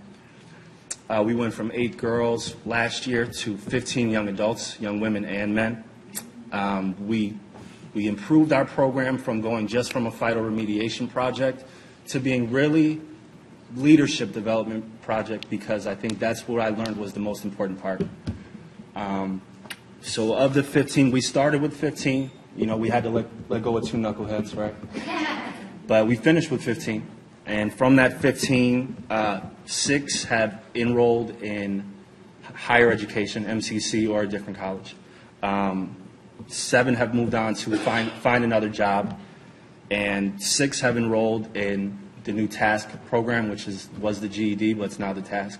So what we're finding is that kids are really, what they're taking from the program is a certain aspect of wanting to become leaders in their neighborhood, but also appreciating the investment that they need to make in themselves as far as education.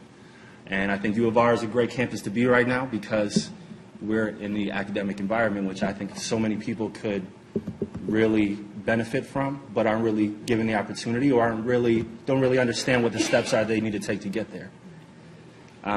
Through the program, we were also able to get 15 kids their OSHA certification, 10-hour construction certification. We're able to get them all certified renovator certifications, EPA-led safe practices. They all graduated from the PRIME program, City of Rochester's PRIME program, which is now Operational Transformation Rochester. which Lovely Warren is heading. We're able to layer in financial literacy training, which we think is another thing, which honestly should just be built into curriculum at school, because I know I should have had something like that. I mean, wishing I had that somewhere along the way. So we're working on an acre of land. If you look around where our garden is, you do a 360, you'll see 12 vacant lots. And we had to recruit for 15 enrollees in this program. I interviewed close to 40. And it's not a recruiting process of knocking door to door and looking for people to be in this program. It's people seeing the flyer or hearing about it locally, contacting me, showing up to an interview, letting me know why they're interested, following up after the fact. There are people in this community that are looking for an opportunity, and there's just not one there. And so I'm very happy to be able to lend that opportunity, to extend that opportunity, and then take a back seat and let them do the work and put in the work and appreciate what they've accomplished by the end of the summer. And what they've accomplished so far has been very inspirational for me.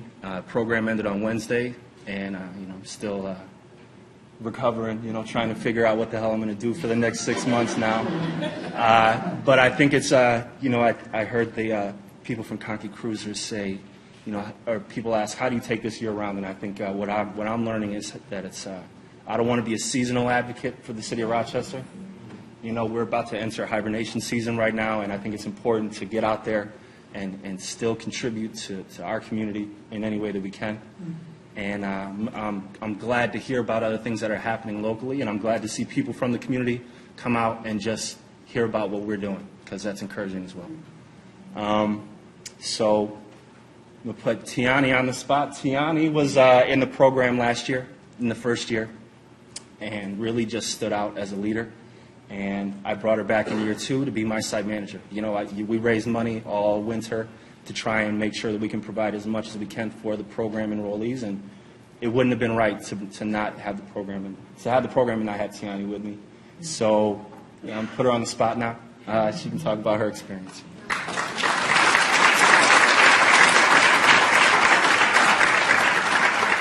Hello, my name is Tiana Jennings, as Morgan mentioned, and I'm just going to talk about my experience in the first year and my experience in the second year with the Green Visions program.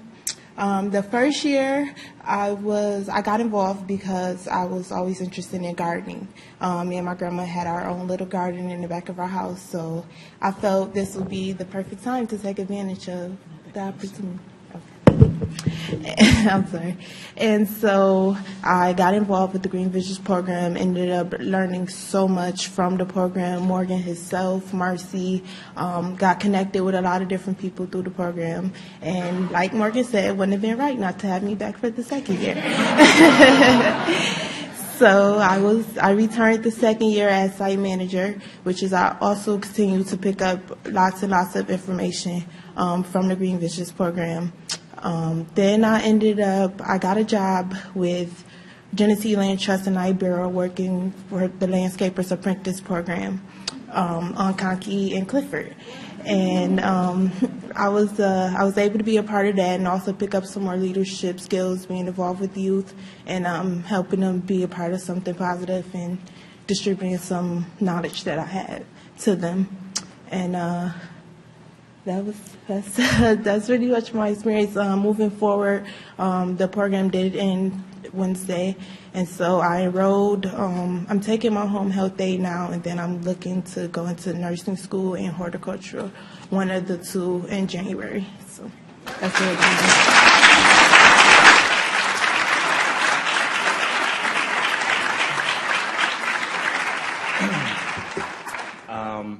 Yeah, and I would say if you're ever wondering, are the youth really participating in what's happening in the city right now? I would say look around this room, look at the people who've already come up and spoke today, and you look at somebody like Tiani, who's just the future of the city. So it's very important to support these kids.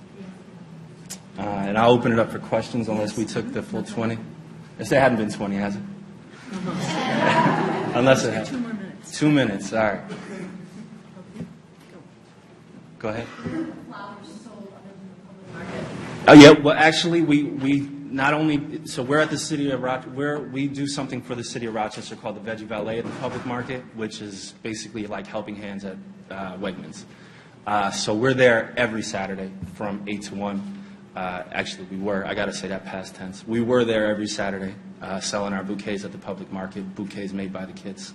It's also a small business training, so the kids participate in the promotion of the selling. They also coordinate all the selling at the public market. And the money made from flower sales is split evenly between the participants. We don't touch that money. Sure, yeah, back there.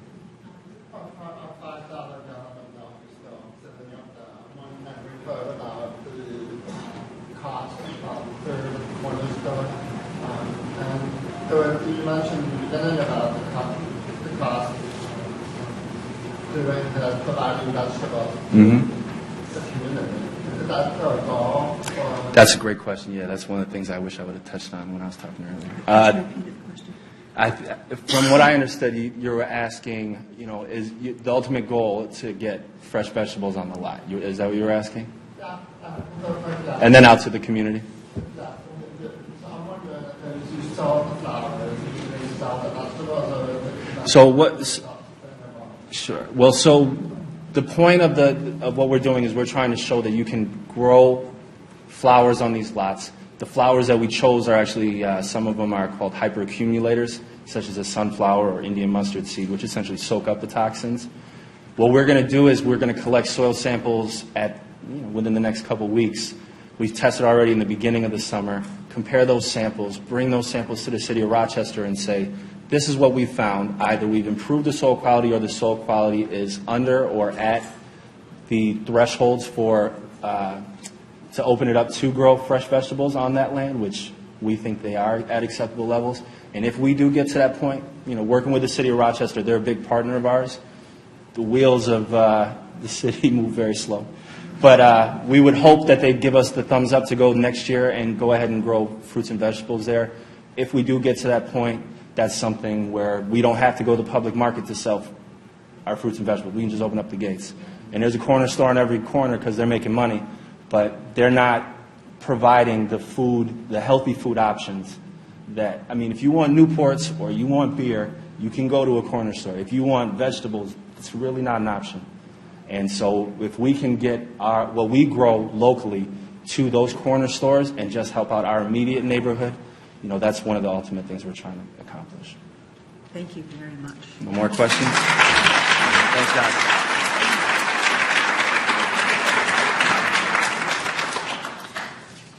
Before I introduce the next set of speakers, I do want to mention that there are some evaluation forms out in the lobby area, and we would very, very, very much appreciate your comments and ideas for future programs that we might have for the Janice Lynn Cohen Symposium.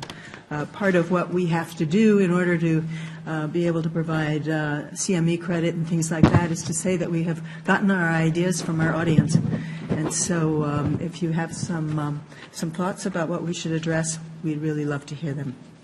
Our last set of speakers, before we have a panel starting around 11:30 or so, is going to be the Cyclopedia from Boys and Girls Club, and Dr. Mark Lavender and Mr. Sean Brown are going to present on this.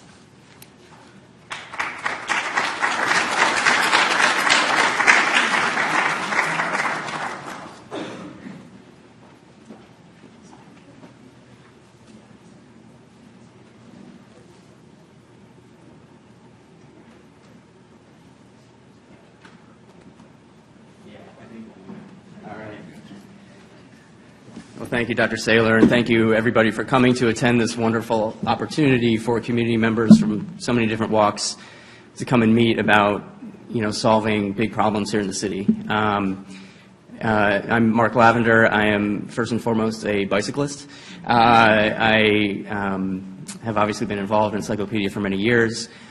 My other jobs, my day jobs, I'm a primary care doctor at Eastridge Family Medicine, and I'm also on faculty here in the Department of Pediatrics at the Huckelman Center with Dr. Andy Aline as the director, which is a center for community health leadership training. And in that capacity, I work with first-year residents here in the hospital, working to expose them to the wonders and amazing work that folks such as yourselves are doing in the community to help kids and families. So just a little bit of background about Cyclopedia before I let Sean talk a little bit more as well. I'm going to pull up our slides. I thought. Lost a mouse. Help to pull out the drawer. Thank you. I'm going to be rolling some pictures here as I'm talking a little bit.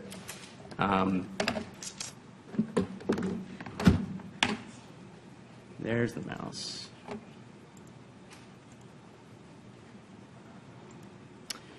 So, Cyclopedia Rochester. This program was conceived 5 years ago, really through the passion of two people, Sean Brown and Jeff Collins. Dr. Collins, he was a pediatrics resident here, finished his training in 2012, I believe, before he went down to Mount Sinai, New York City. And this, as we've heard about today from Nurse Bowick and from all the presenters, really there's a common nidus, I think, a common theme about passion behind these projects. Both Jeff and Sean are passionate about helping kids. Sean grew up on the Genesee Street neighborhood. He'll talk maybe a little bit about that. Jeff grew up in Schenectady, New York. You may ask, how did these two people meet on Genesee Street at the Boys and Girls Club 5 years ago?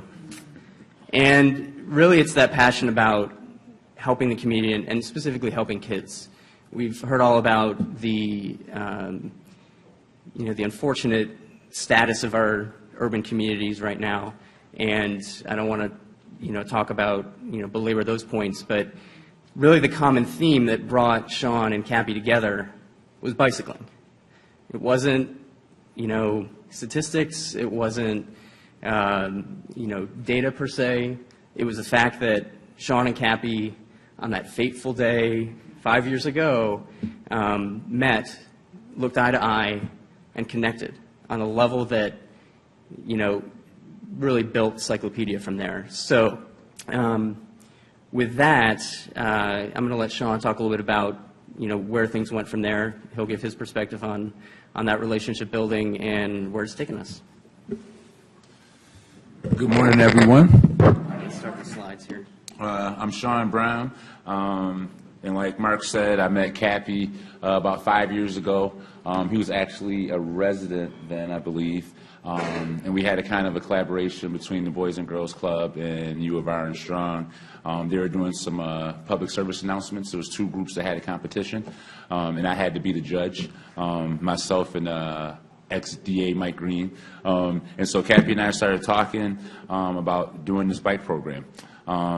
And I just thought it would be cool because obviously I've been an avid bicycle rider my whole life and would ride from the west side of Rochester down to Schlott Beach every day. When I was growing up, that was kind of my ride that I did every day by myself.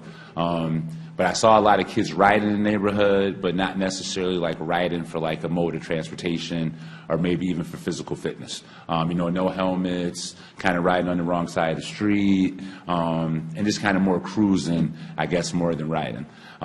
So Cappy and I decided to kind of bring this program to fruition. It's an exploratory bike program. So basically we do word of the day, then we also have a curriculum, and then it's followed up with the bicycle ride. So it's trying to like three-part and everything kind of flows in together. So we've taken the kids all over Rochester. We take them on little visits, and we kind of go meet people in the community and like let the kids be active participants in their local neighborhood and be a presence. We wear the orange jerseys, so everyone in the neighborhood knows the Cyclopedia crew from the orange jerseys, but also kind of broaden the kids' horizons and get them from other places around the city to meet some other folks that could kind of be a positive impact on their life. So this is us doing time trials right here.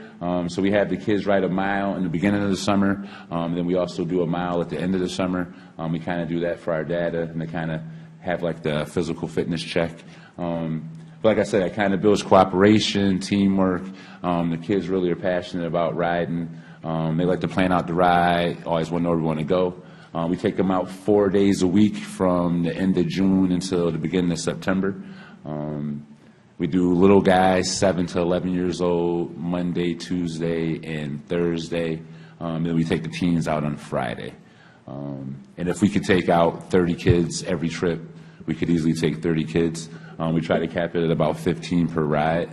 But the one interesting about Cyclopedia, I think, that's had lasting power is that, us being the community-based organization and kind of U of R Strong kind of being the big mega power in the city, I know U of R and Strong's kind of got a bad rap sometimes, urban environments, for coming in, collecting data, bringing the program in, and then leaving.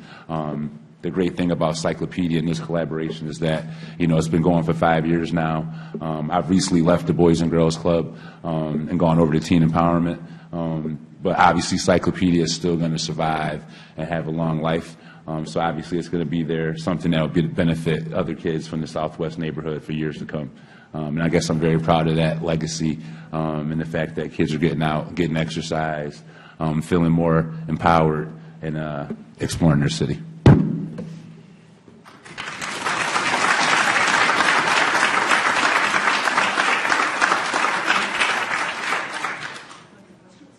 Yeah, I think we'll keep it at that, and then ask if anyone has any questions, please direct them to us. Yeah. Is your curriculum all bicycling related? The question was, is the curriculum all bicycle related? No, the bicycle is just kind of the vehicle that we kind of use to get from A to B. Like I said, we're kind of trying to teach bigger social issues to the kids. And it's kind of cool because we get to teach history about Rochester, self-knowledge. And the kids don't really realize that they're learning, they're blogging, they're using our website. We have the GoPro, they're taking pictures because they just kind of look forward to the bike ride. So, yeah, the curriculum can kind of be a wide range of topics and things. And like I said, we just use the bicycle to kind of get all those things accomplished. I think a good example would be our pre-ride for the wall therapy ride. So many of you are probably aware of the wall therapy program that's been happening now for 2 or 3 years. Dr. Ian Wilson heading that up, which is an urban graffiti art week basically every summer. And so before that ride, we taught the kids about the root of the word graffiti, graffio, to scratch, from Italian. And so there they have a little bit of a, background. Maybe they're aware of certain ways graffiti is used, in their neighborhoods, but on that particular ride, they're able to see, kind of artistic representations and the way that graffiti can be used to beautify neighborhoods. And it really, helps kids it really helps generate conversation during those rides too. Yeah. The question was, do we provide meals? Cyclopedia per se does not. We provide healthy snacks on rides, but Boys and Girls Club itself has a kids cafe, so our riders, all, take advantage of that as well. Yeah. Do your kids have to bring their own wheels to the program, or is it something provided with? Nope. Only thing we need is the kid. All the helmets you see, jerseys, bicycles are all donations or grants. Same thing with the snacks. So as long as the kid comes and wants to ride, we have all the essentials for him to get the job done. Do the bikes stay with the program? Yeah. No, we keep all the bikes over at the Boys and Girls Club. We do have a couple of different bike giveaways that we kind of do every year that kids can kind of get bikes throughout the program and throughout the calendar year. But yeah, our fleet stays at the Boys and Girls Club. Like I said, the helmets, water bottles, snacks, jerseys, all that stuff we provide.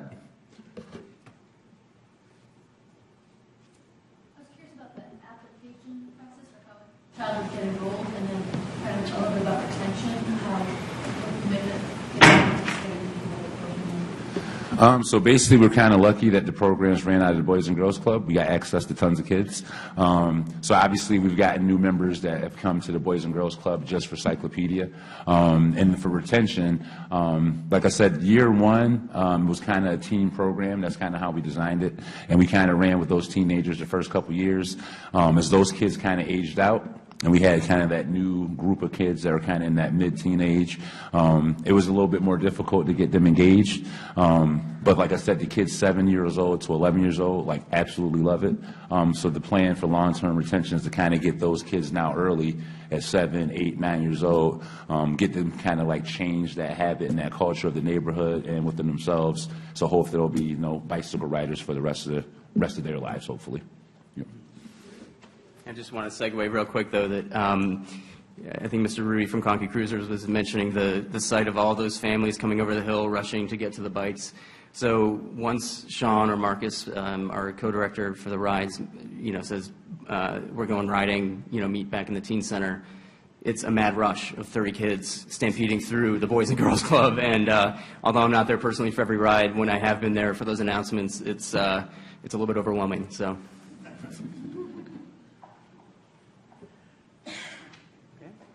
Yes, sir. One last question. Where do you get your frames? Thank you, sir. I do have lots of glasses. One of my other passions is glasses. But I get them from Eye Openers out in Pittsburgh. Rich Levy. Yeah. Tell him Sean Brown sent you. He'll give you the family discount.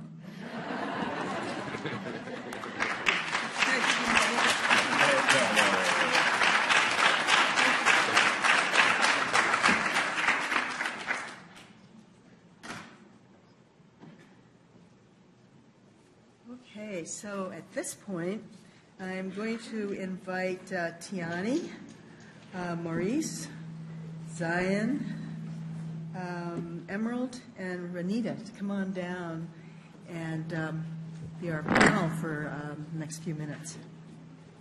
This will be an opportunity for the audience to ask some additional questions.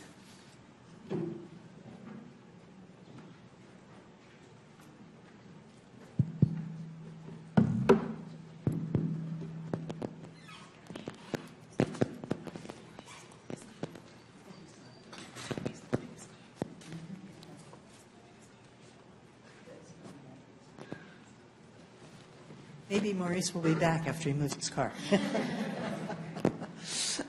don't want him to get any tickets. I think at this point, I wanted to just ask the question of you all about whether or not some of the things that you heard this morning were a surprise to you. I'll start off by answering that. A lot of the people that presented today, I've heard about. So no, it wasn't surprising to me. I didn't really know all of the inside and out of the programs, but some of the information that I was provided with was a little like, oh, okay, that's what it's about. So yeah.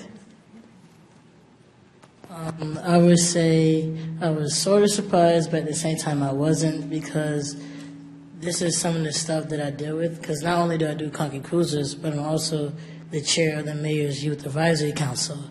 So some of the stuff I know about because it's just information that I have to know. But I didn't know about the vegetable gardens. Like, I've seen the signs before, but I never really, knew about the program. And it's just interesting that you learn new things every day. I will say I was actually surprised. I never knew about the Conkey Cruisers, but I think that's amazing. I want that collard green dress too. I didn't know about Greentopia either, but I feel like that's a very great program. Like, take that from a person who's been doing landscaping with their father for a lot of years. I think it's amazing. I just like the fact that you guys get to go out there and y'all get to make your own money like that. I'm actually very happy to see about all of these programs, actually. And I think that my niece in the future will be in those programs. I'm really happy about you being on there. I'm going to open it up to the audience. I think one of the just want to make one comment about this is there are loads of things going on, and there's probably nobody in the world who knows about all of them. But thanks for sharing about what you're doing, which has been phenomenal. My question to the panel, after you've heard about not just the wonderful programs that are solution-based, because that's one of the things that I'm taking away from this, that there are a lot of solution-based programs in Rochester that I didn't know about. How can we do a more effective job as adults, as your partners, to get the word out? Because there are young people, like you were saying, you had these people reaching out to you, that there are young people, you know, that want to be a part of these programs. They're seeking these programs. So from your standpoint, how can we do a better job to getting this information out there so more of the young people have these positive resources to go to?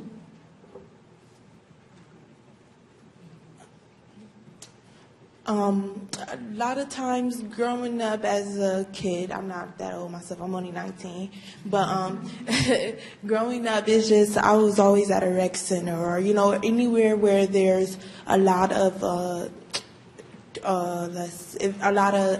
kids, basically, in and out. That's a great place to go there, talk to them about the program. Stuff like that, flyers goes up. So like anywhere where there's kids activity, even corner stores, stuff like that where there's always kids, just telling everybody, you know. I would say it's always like huge events. Like Teen Empowerment, you guys do different parties and stuff like that.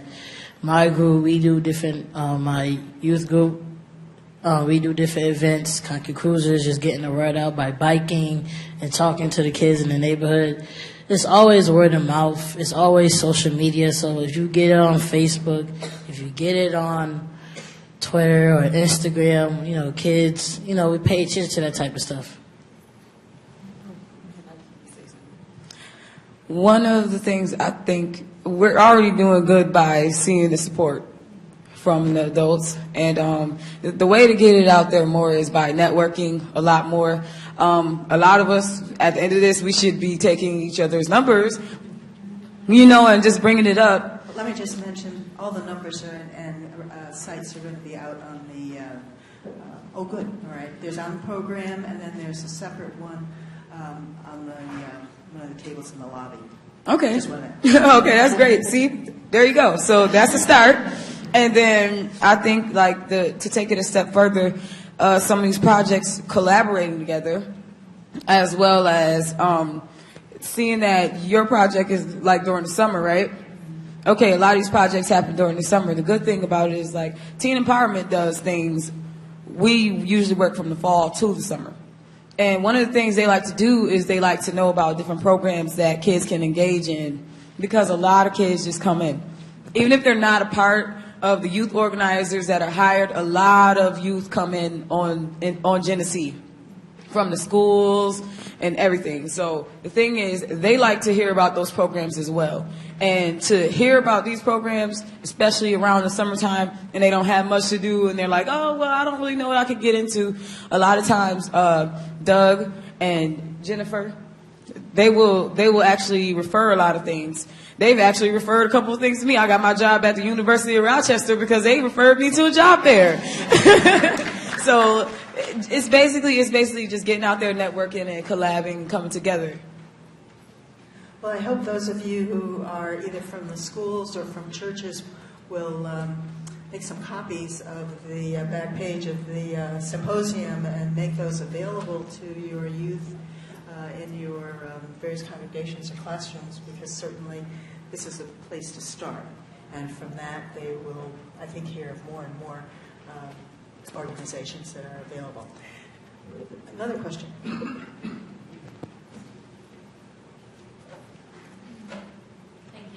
My question's for Zion. I'm wondering, what's your favorite part about being part of the Conky Cruisers? Riding bikes. Anything else? Friends? Yeah. Yes. And mostly have fun.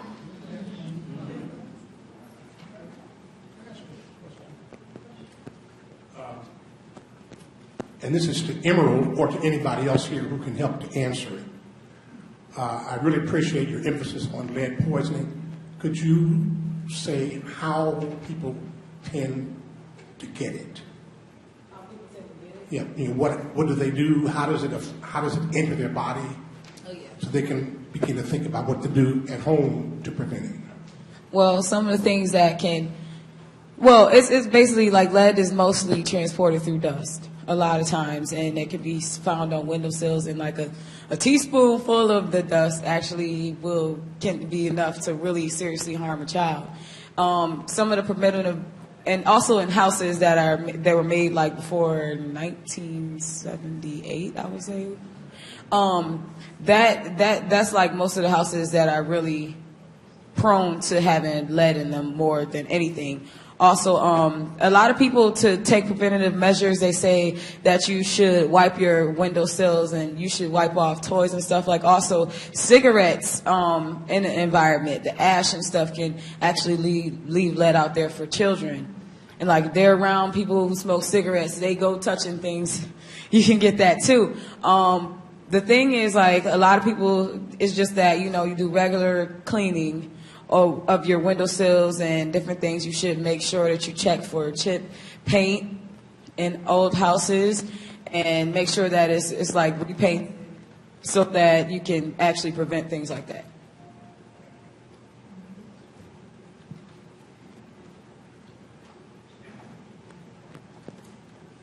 I had two questions for Tiani. They're connected. One was, I'm sorry, I can't remember the director's name. And he talked about several certification programs that you guys do, and one of them had a long acronym, PRIME maybe? I wonder if you could explain that. My other question is about the phytoremediation, the fact that these plants are super concentrators. Do you instruct people who buy the flowers that they have to somehow get rid of them, or if they put them in their own compost pile, will that stuff just go back in their soil? How does that work? As far as the phytoremediation, no, we do not tell people not to put them in their compost. But there has been, as Morgan mentioned, the soil, there's, to us, well, based on the criteria that it needs to meet for the soil to be safe, it has met that criteria. So we do not inform people to not put it in their compost due to, different things that's in the soil. But what we do is once people ask us what our program is about, we let them know what we're doing, and we do let them know that we're using these plants to potentially suck the toxins out the soil. And for the first part, you asked me about the PRIME program. It's a job readiness training. So it teaches you resume building skills, job interview skills, how to dress, how to talk, your proper handshake, things along that line. Question.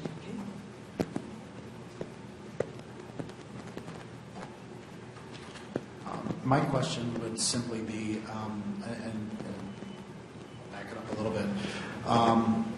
These programs are fantastic, and I can see where they've made a profound impact.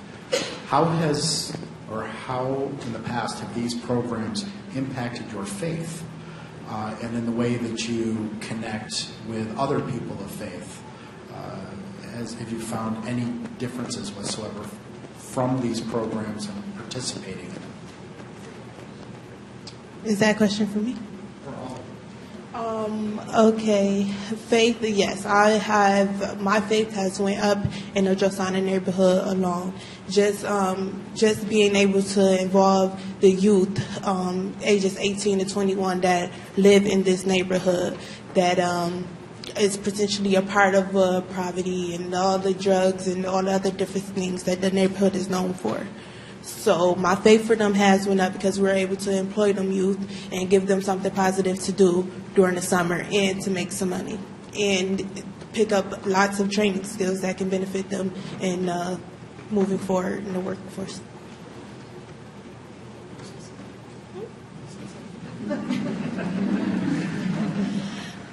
I would say my faith has gone up also because of the fact that you see youth that really care. And, it is true that we are the future. So we just got to take that extra step of making sure that all the youth are involved in some type of program to help them become better. Because, you know, once everybody here, once you guys like grow up to be like senior citizens and stuff, you know, we have sort of, you know, we want to make sure that that we don't have the problems that we are going through today.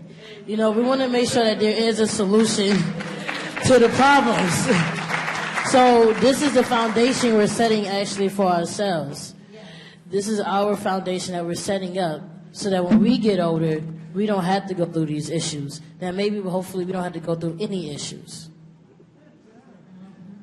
I would say that working with teen empowerment boosted my faith in my community and in myself.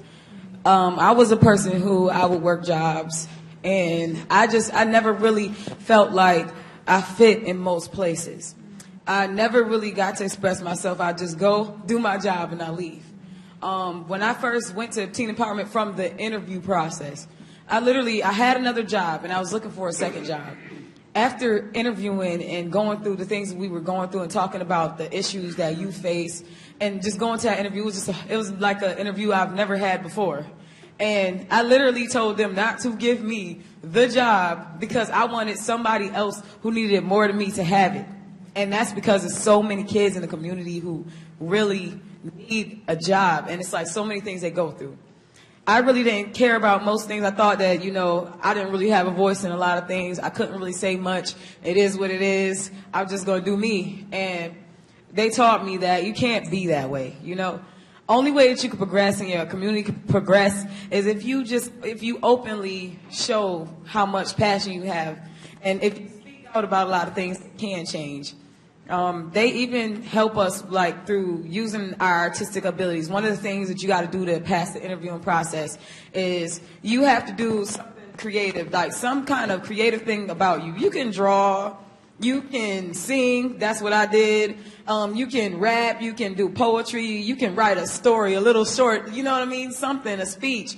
And they encourage us to do that. And at a lot of our events, you'll see that you find creative ways to engage people and to inform them about a lot of things that people go through. And honestly, I do music outside of doing everything else I do.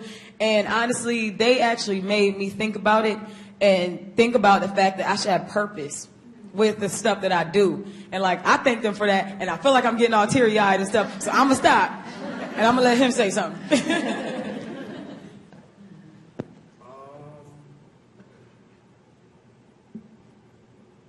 I heard the question like instantly. Faith, I just think religion. So, hello. Oh, sorry. Yeah. When I heard the question, I kind of felt like he was asking like religiously, like did he restore faith? I don't know. Were you trying to get like that way? Okay. Well, I wouldn't have known how to answer it if it was like religiously, but I think. Myself personally, it restored faith in myself. Teen empowerment like made me feel like a little background for me. I've always just been a talker. Like I've always had a vision. I've always had something to say, an opinion on everything. Like it got me in trouble so much as a kid. But it was more so like I had something to say that had substance, but nobody was hearing me. I used to just talk and talk and talk. I used to go to, when I moved here, I went to East, and I used to go to this place called the Student Support Center and just talk. That's how I found out teen empowerment. They was like, you know, I heard about this job, and you look like you'll be perfect for it. So, like she said, I went to the interview, and I'm all dressed up thinking, you know, I'm about to go in here. One person, I walk into some group, like, and that was just shocking. Then, come to find out, I'm only got a chance to work with 11 other people, and there's 300 people I'm getting tried against. Crazy.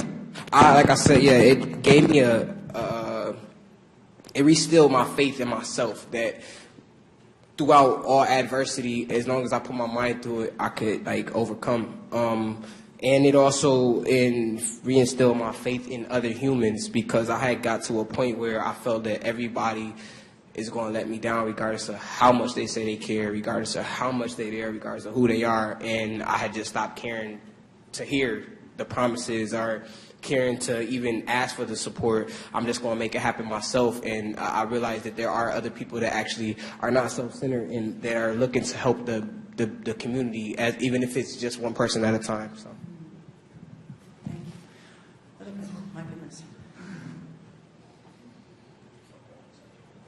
Thank you, Dr. Saylor. Here's a comment and a question from a senior citizen. You give me hope for the next generation of Black Rochester. The statistics that we saw this morning were riveting to me. Evidence of need for great change.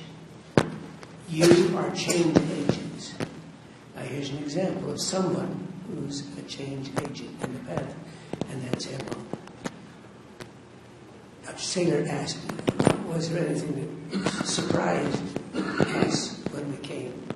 That's not exactly it, but it was close to that. One of the things that surprised me was Emerald's knowledge and understanding of childhood lead poisoning. You blew me away, Emerald. You know more than 99% of Rochesterians about childhood lead poisoning. I wish that I could clone you and turn 500 of you loose in urban Rochester to give people the reason to worry about childhood lead poisoning. So thank you for sticking your neck out to learn about childhood lead poisoning and to speak about it so eloquently.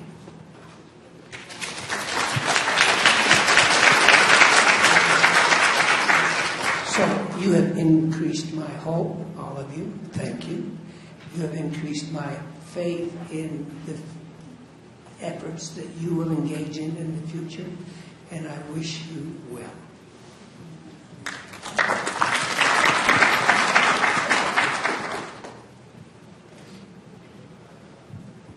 I don't have a question. This is more of a statement. I attend Colgate Rochester Kosher Divinity School, so that's my purpose in being here today. But I'm 22 years old, so I'm in your generation. And it's funny because I say that I want to say to you all that you inspire me. And I feel like God called me to be here today. Even when I didn't want to, I wasn't going to get up this morning.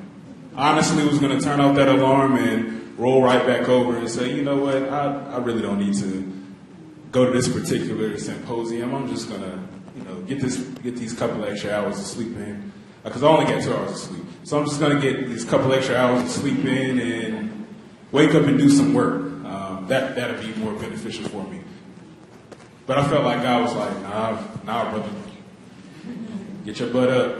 Roll out of that bed and get to the symposium. I truly want to say that you all inspire me. Because every time doubt just creeps into my heart or in my mind about where we're going and what God even has me doing, I sometimes feel like I'm on an island by myself and trying to make a difference, so to speak, quote unquote.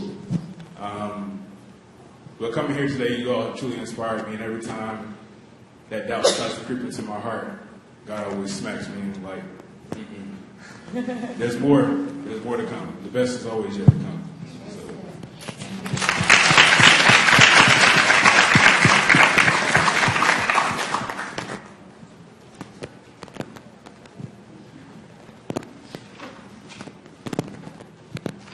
I too want to commend all these young people. You are truly, truly amazing. Just wanted to speak a little bit about that faith question. And over the course of the time and building Conky Cruisers, I can say my faith has been tested on more than one occasion. But each time, if I could just hold on until the morning, no matter how hard it got, how many times I looked and I said, you know what, if we had just a little bit more, perhaps I could do something else with the young people. I could offer something else. And I can remember, many of you may hear me on the radio at WDKX on Tuesdays as Nurse Bowick as a part of Health Beats every Tuesday. And one of the listeners was listening to the show, and she sent me a letter to the station, and she wanted to know if Conky Cruisers could use some money. So those are the things where I talk about building my faith and my strength and just believing. And why I believe so strongly that we'll get the money that we need to operate year round is because we started with nothing but the passion, the desire to make a difference. So every day I'm building on that faith, and I'm thanking God for allowing me, like God allowed me for some reason to be the captain of the Conkey Cruisers. I can't let him down. I can't let him down. And so this young man from the Divinity School, we have a little program called Peddling with the Preachers. I want to expand that program. I want people of all faiths on bicycles so that our young people can see how we worship. Because regardless of what we call, what we do, ultimately, we're just trying to be better people. I need them to see that. That's why God sent you here this morning. Hello.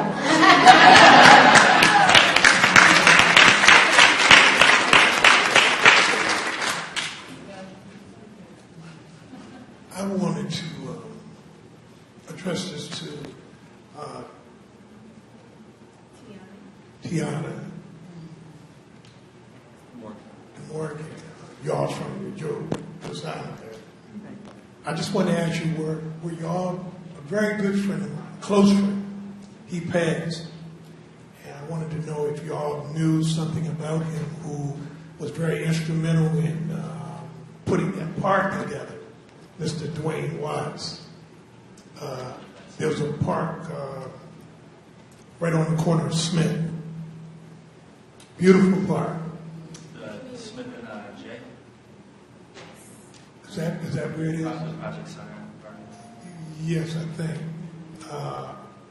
Right adjacent over from the stadium. And he I don't know. Well, he worked that park with his hands, and I didn't know whether you knew y'all knew him or not. We know the part you're talking about. Mr. Dwayne Watts. We have time for about 2 more questions. Anybody have anything?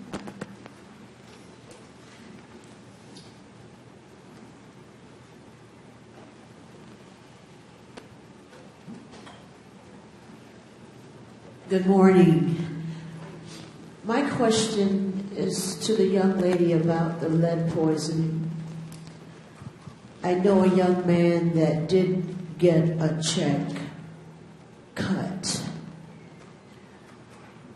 And sometimes I think getting a check is good, but like you said this morning, there should be something that we can put in place or criteria. There are not any criteria of how they spend that money, right? Okay. Because I do know a young man that when the check was cut, he graduated from high school. He said he was going to college.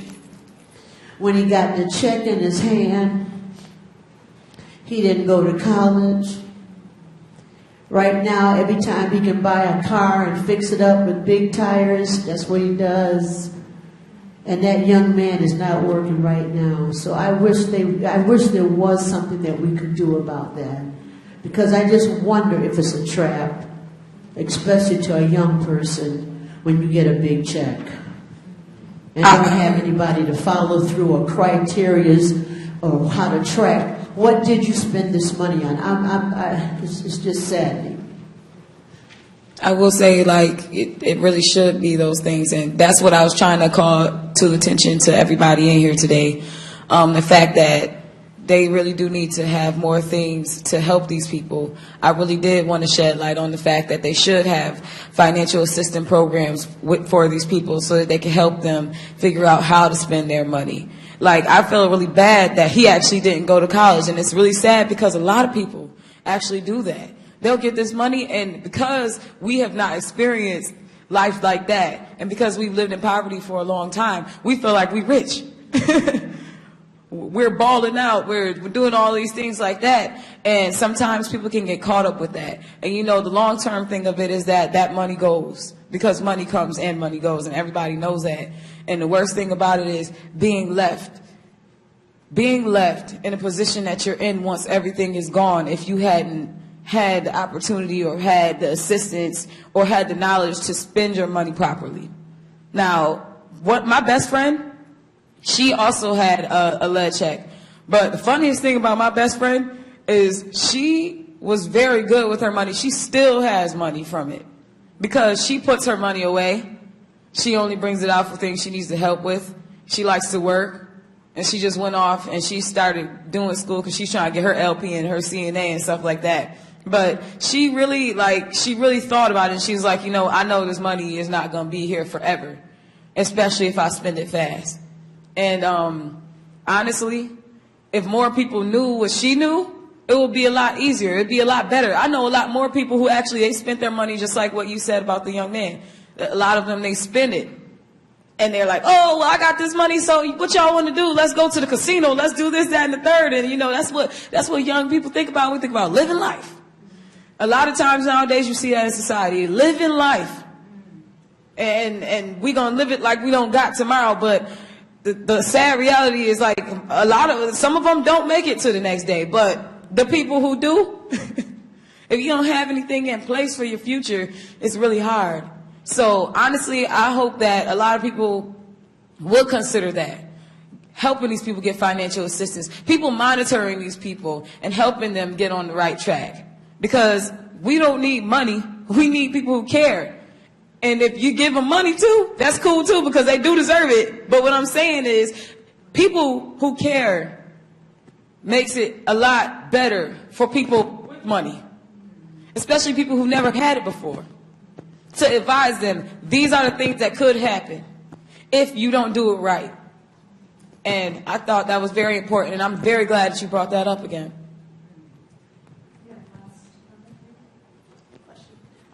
So I just wanted to ask the panel if you could just say, what is your hope that people in this room will take away and or do in relation to what's important to you?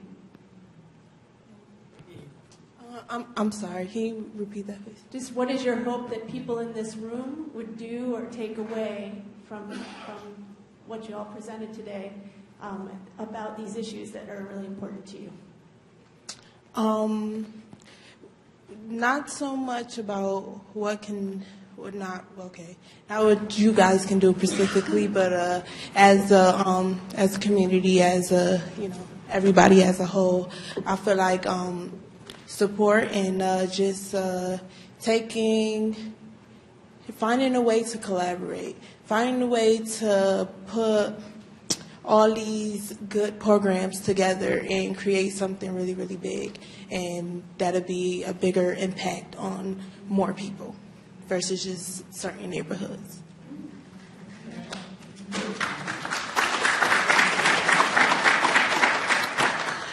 I would say, just like, if you believe in praying, then praying for us. Because what we do sometimes, for me, honestly, I want to do what I do for the money. I don't do it at all for the money. I don't expect a check at the end of the day. I just expect for somebody or some teen to go away with knowing that I can change the world some way and somehow, that I am important to society, that there is something I can do to make things better.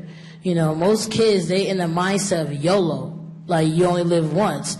I wish Drake never came out with that song, but, Drake sometimes say things smart, like started from the bottom, but YOLO I don't agree with. But, it's the kids are in the mindset of like the money thing, that, money, I could just go spend it, I could just go save it. Some kids make fun of me because when I get a check, you have 30 days to cash checks from a job. You have 90 days to cash stipends. I would literally wait for the stipends. I would wait until the last month I could cash it, because there's, money is not that important to me, But anyway, I just want teens to go with a mindset that there is something different I could do with my lifestyle. I don't have to make the same mistakes I made, that my parents made, or that I made in my past. I would have to agree with what she said. It's not always about the money. It's really not, because honestly, I would, like, honestly, if it was just about money or something like that, even considering that, I probably wouldn't have came. The whole point is that there are people out here who really do care. And one of the things that I hope for everything after this panel today is that we can come together, like Tiani said. And I also hope that a lot more people will get more involved with these programs and support and promote these things and get more children aware within our community of these things. I'm like, honestly, it takes a village to raise a child. And a lot of people, they forget that, and they don't really understand that quote. But as we can see now with our community, the way it's failing in ways is because a lot of people don't want to help raise a child. But when you go to school, once that kid leaves your house and goes to school, now their teachers have to take on something. They have to start teaching them, right? And then when they leave there, say for instance, when they go to church, the people there are supposed to instill values with them. Instill values about religion and about faith and about keeping your head up and about living a positive life and wanting better for yourself.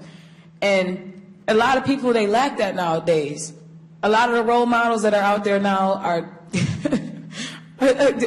there you go, Chief Keef and Bad Girls Club and all that stuff. Like, come on now. Now, granted, okay, it's a little entertaining, but you want your kids growing up like that? They got to learn more about these programs. They got to know that there are things out there that can help them. And there are a lot of programs in Rochester for youth. So I would just say that we get more informed, we get more involved.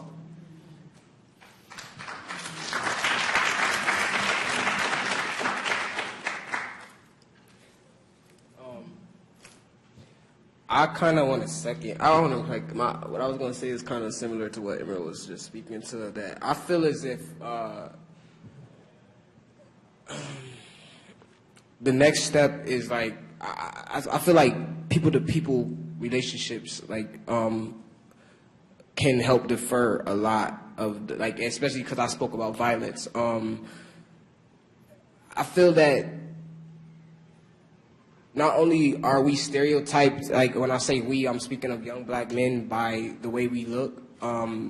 It's by the way we behave sometimes, but it's like, I'm not making excuses for those people because some people do it and totally know that the things they're doing are wrong and they still do them. But a lot of times it's like they don't know that it's wrong. Like if I've always seen this, like selling drugs, just to say, like if my uncle did it, my granddad did it, my dad did it, my brothers did it, everybody around me do it. When I wake up in the morning, go down the street, my grandmama got fiends at her door, you know what I'm saying? Like, I'm not going to think go get a job.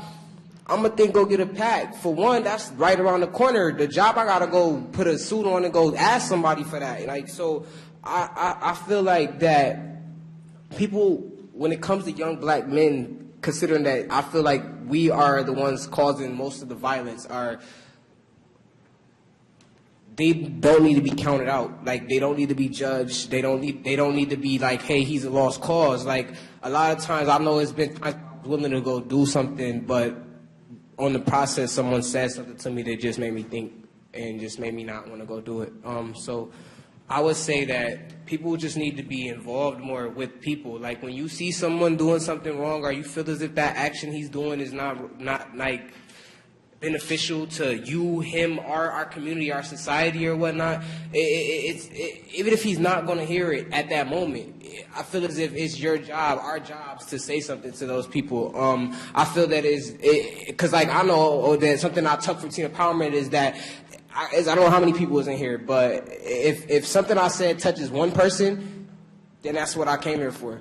And if it doesn't touch you today, when you go home and you go to debrief your day, maybe something might play in your head and that might touch your heart or whatnot. So don't take I guess what I'm saying is, like, take the time to give people that advice. Take the time to find out. Take the time to say something that might defer them, or even if it's not, like, just don't feel like what you're saying is futile or is falling upon deaf ears, because you never know what or when someone needs a positive word of encouragement.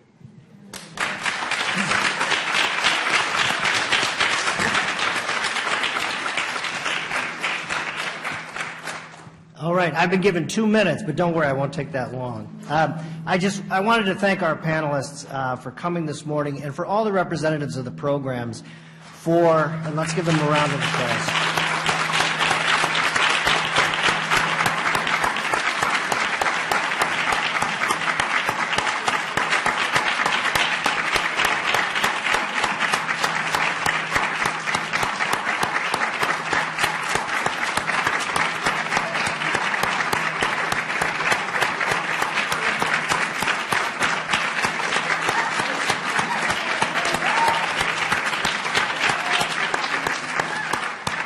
These young people represent real hope, real courage for us, and that's hard to do when we see the statistics that we see and that are far too prevalent for all of us. Every time I look at those statistics, and I'm in circles where I get to see them all too often, I'm always amazed that we aren't more shocked as a community. And we located in the city of Rochester, but we don't own this as a community of people that care for one another. And what we have today is a brief glimpse of a lot of the good that is going on in the city.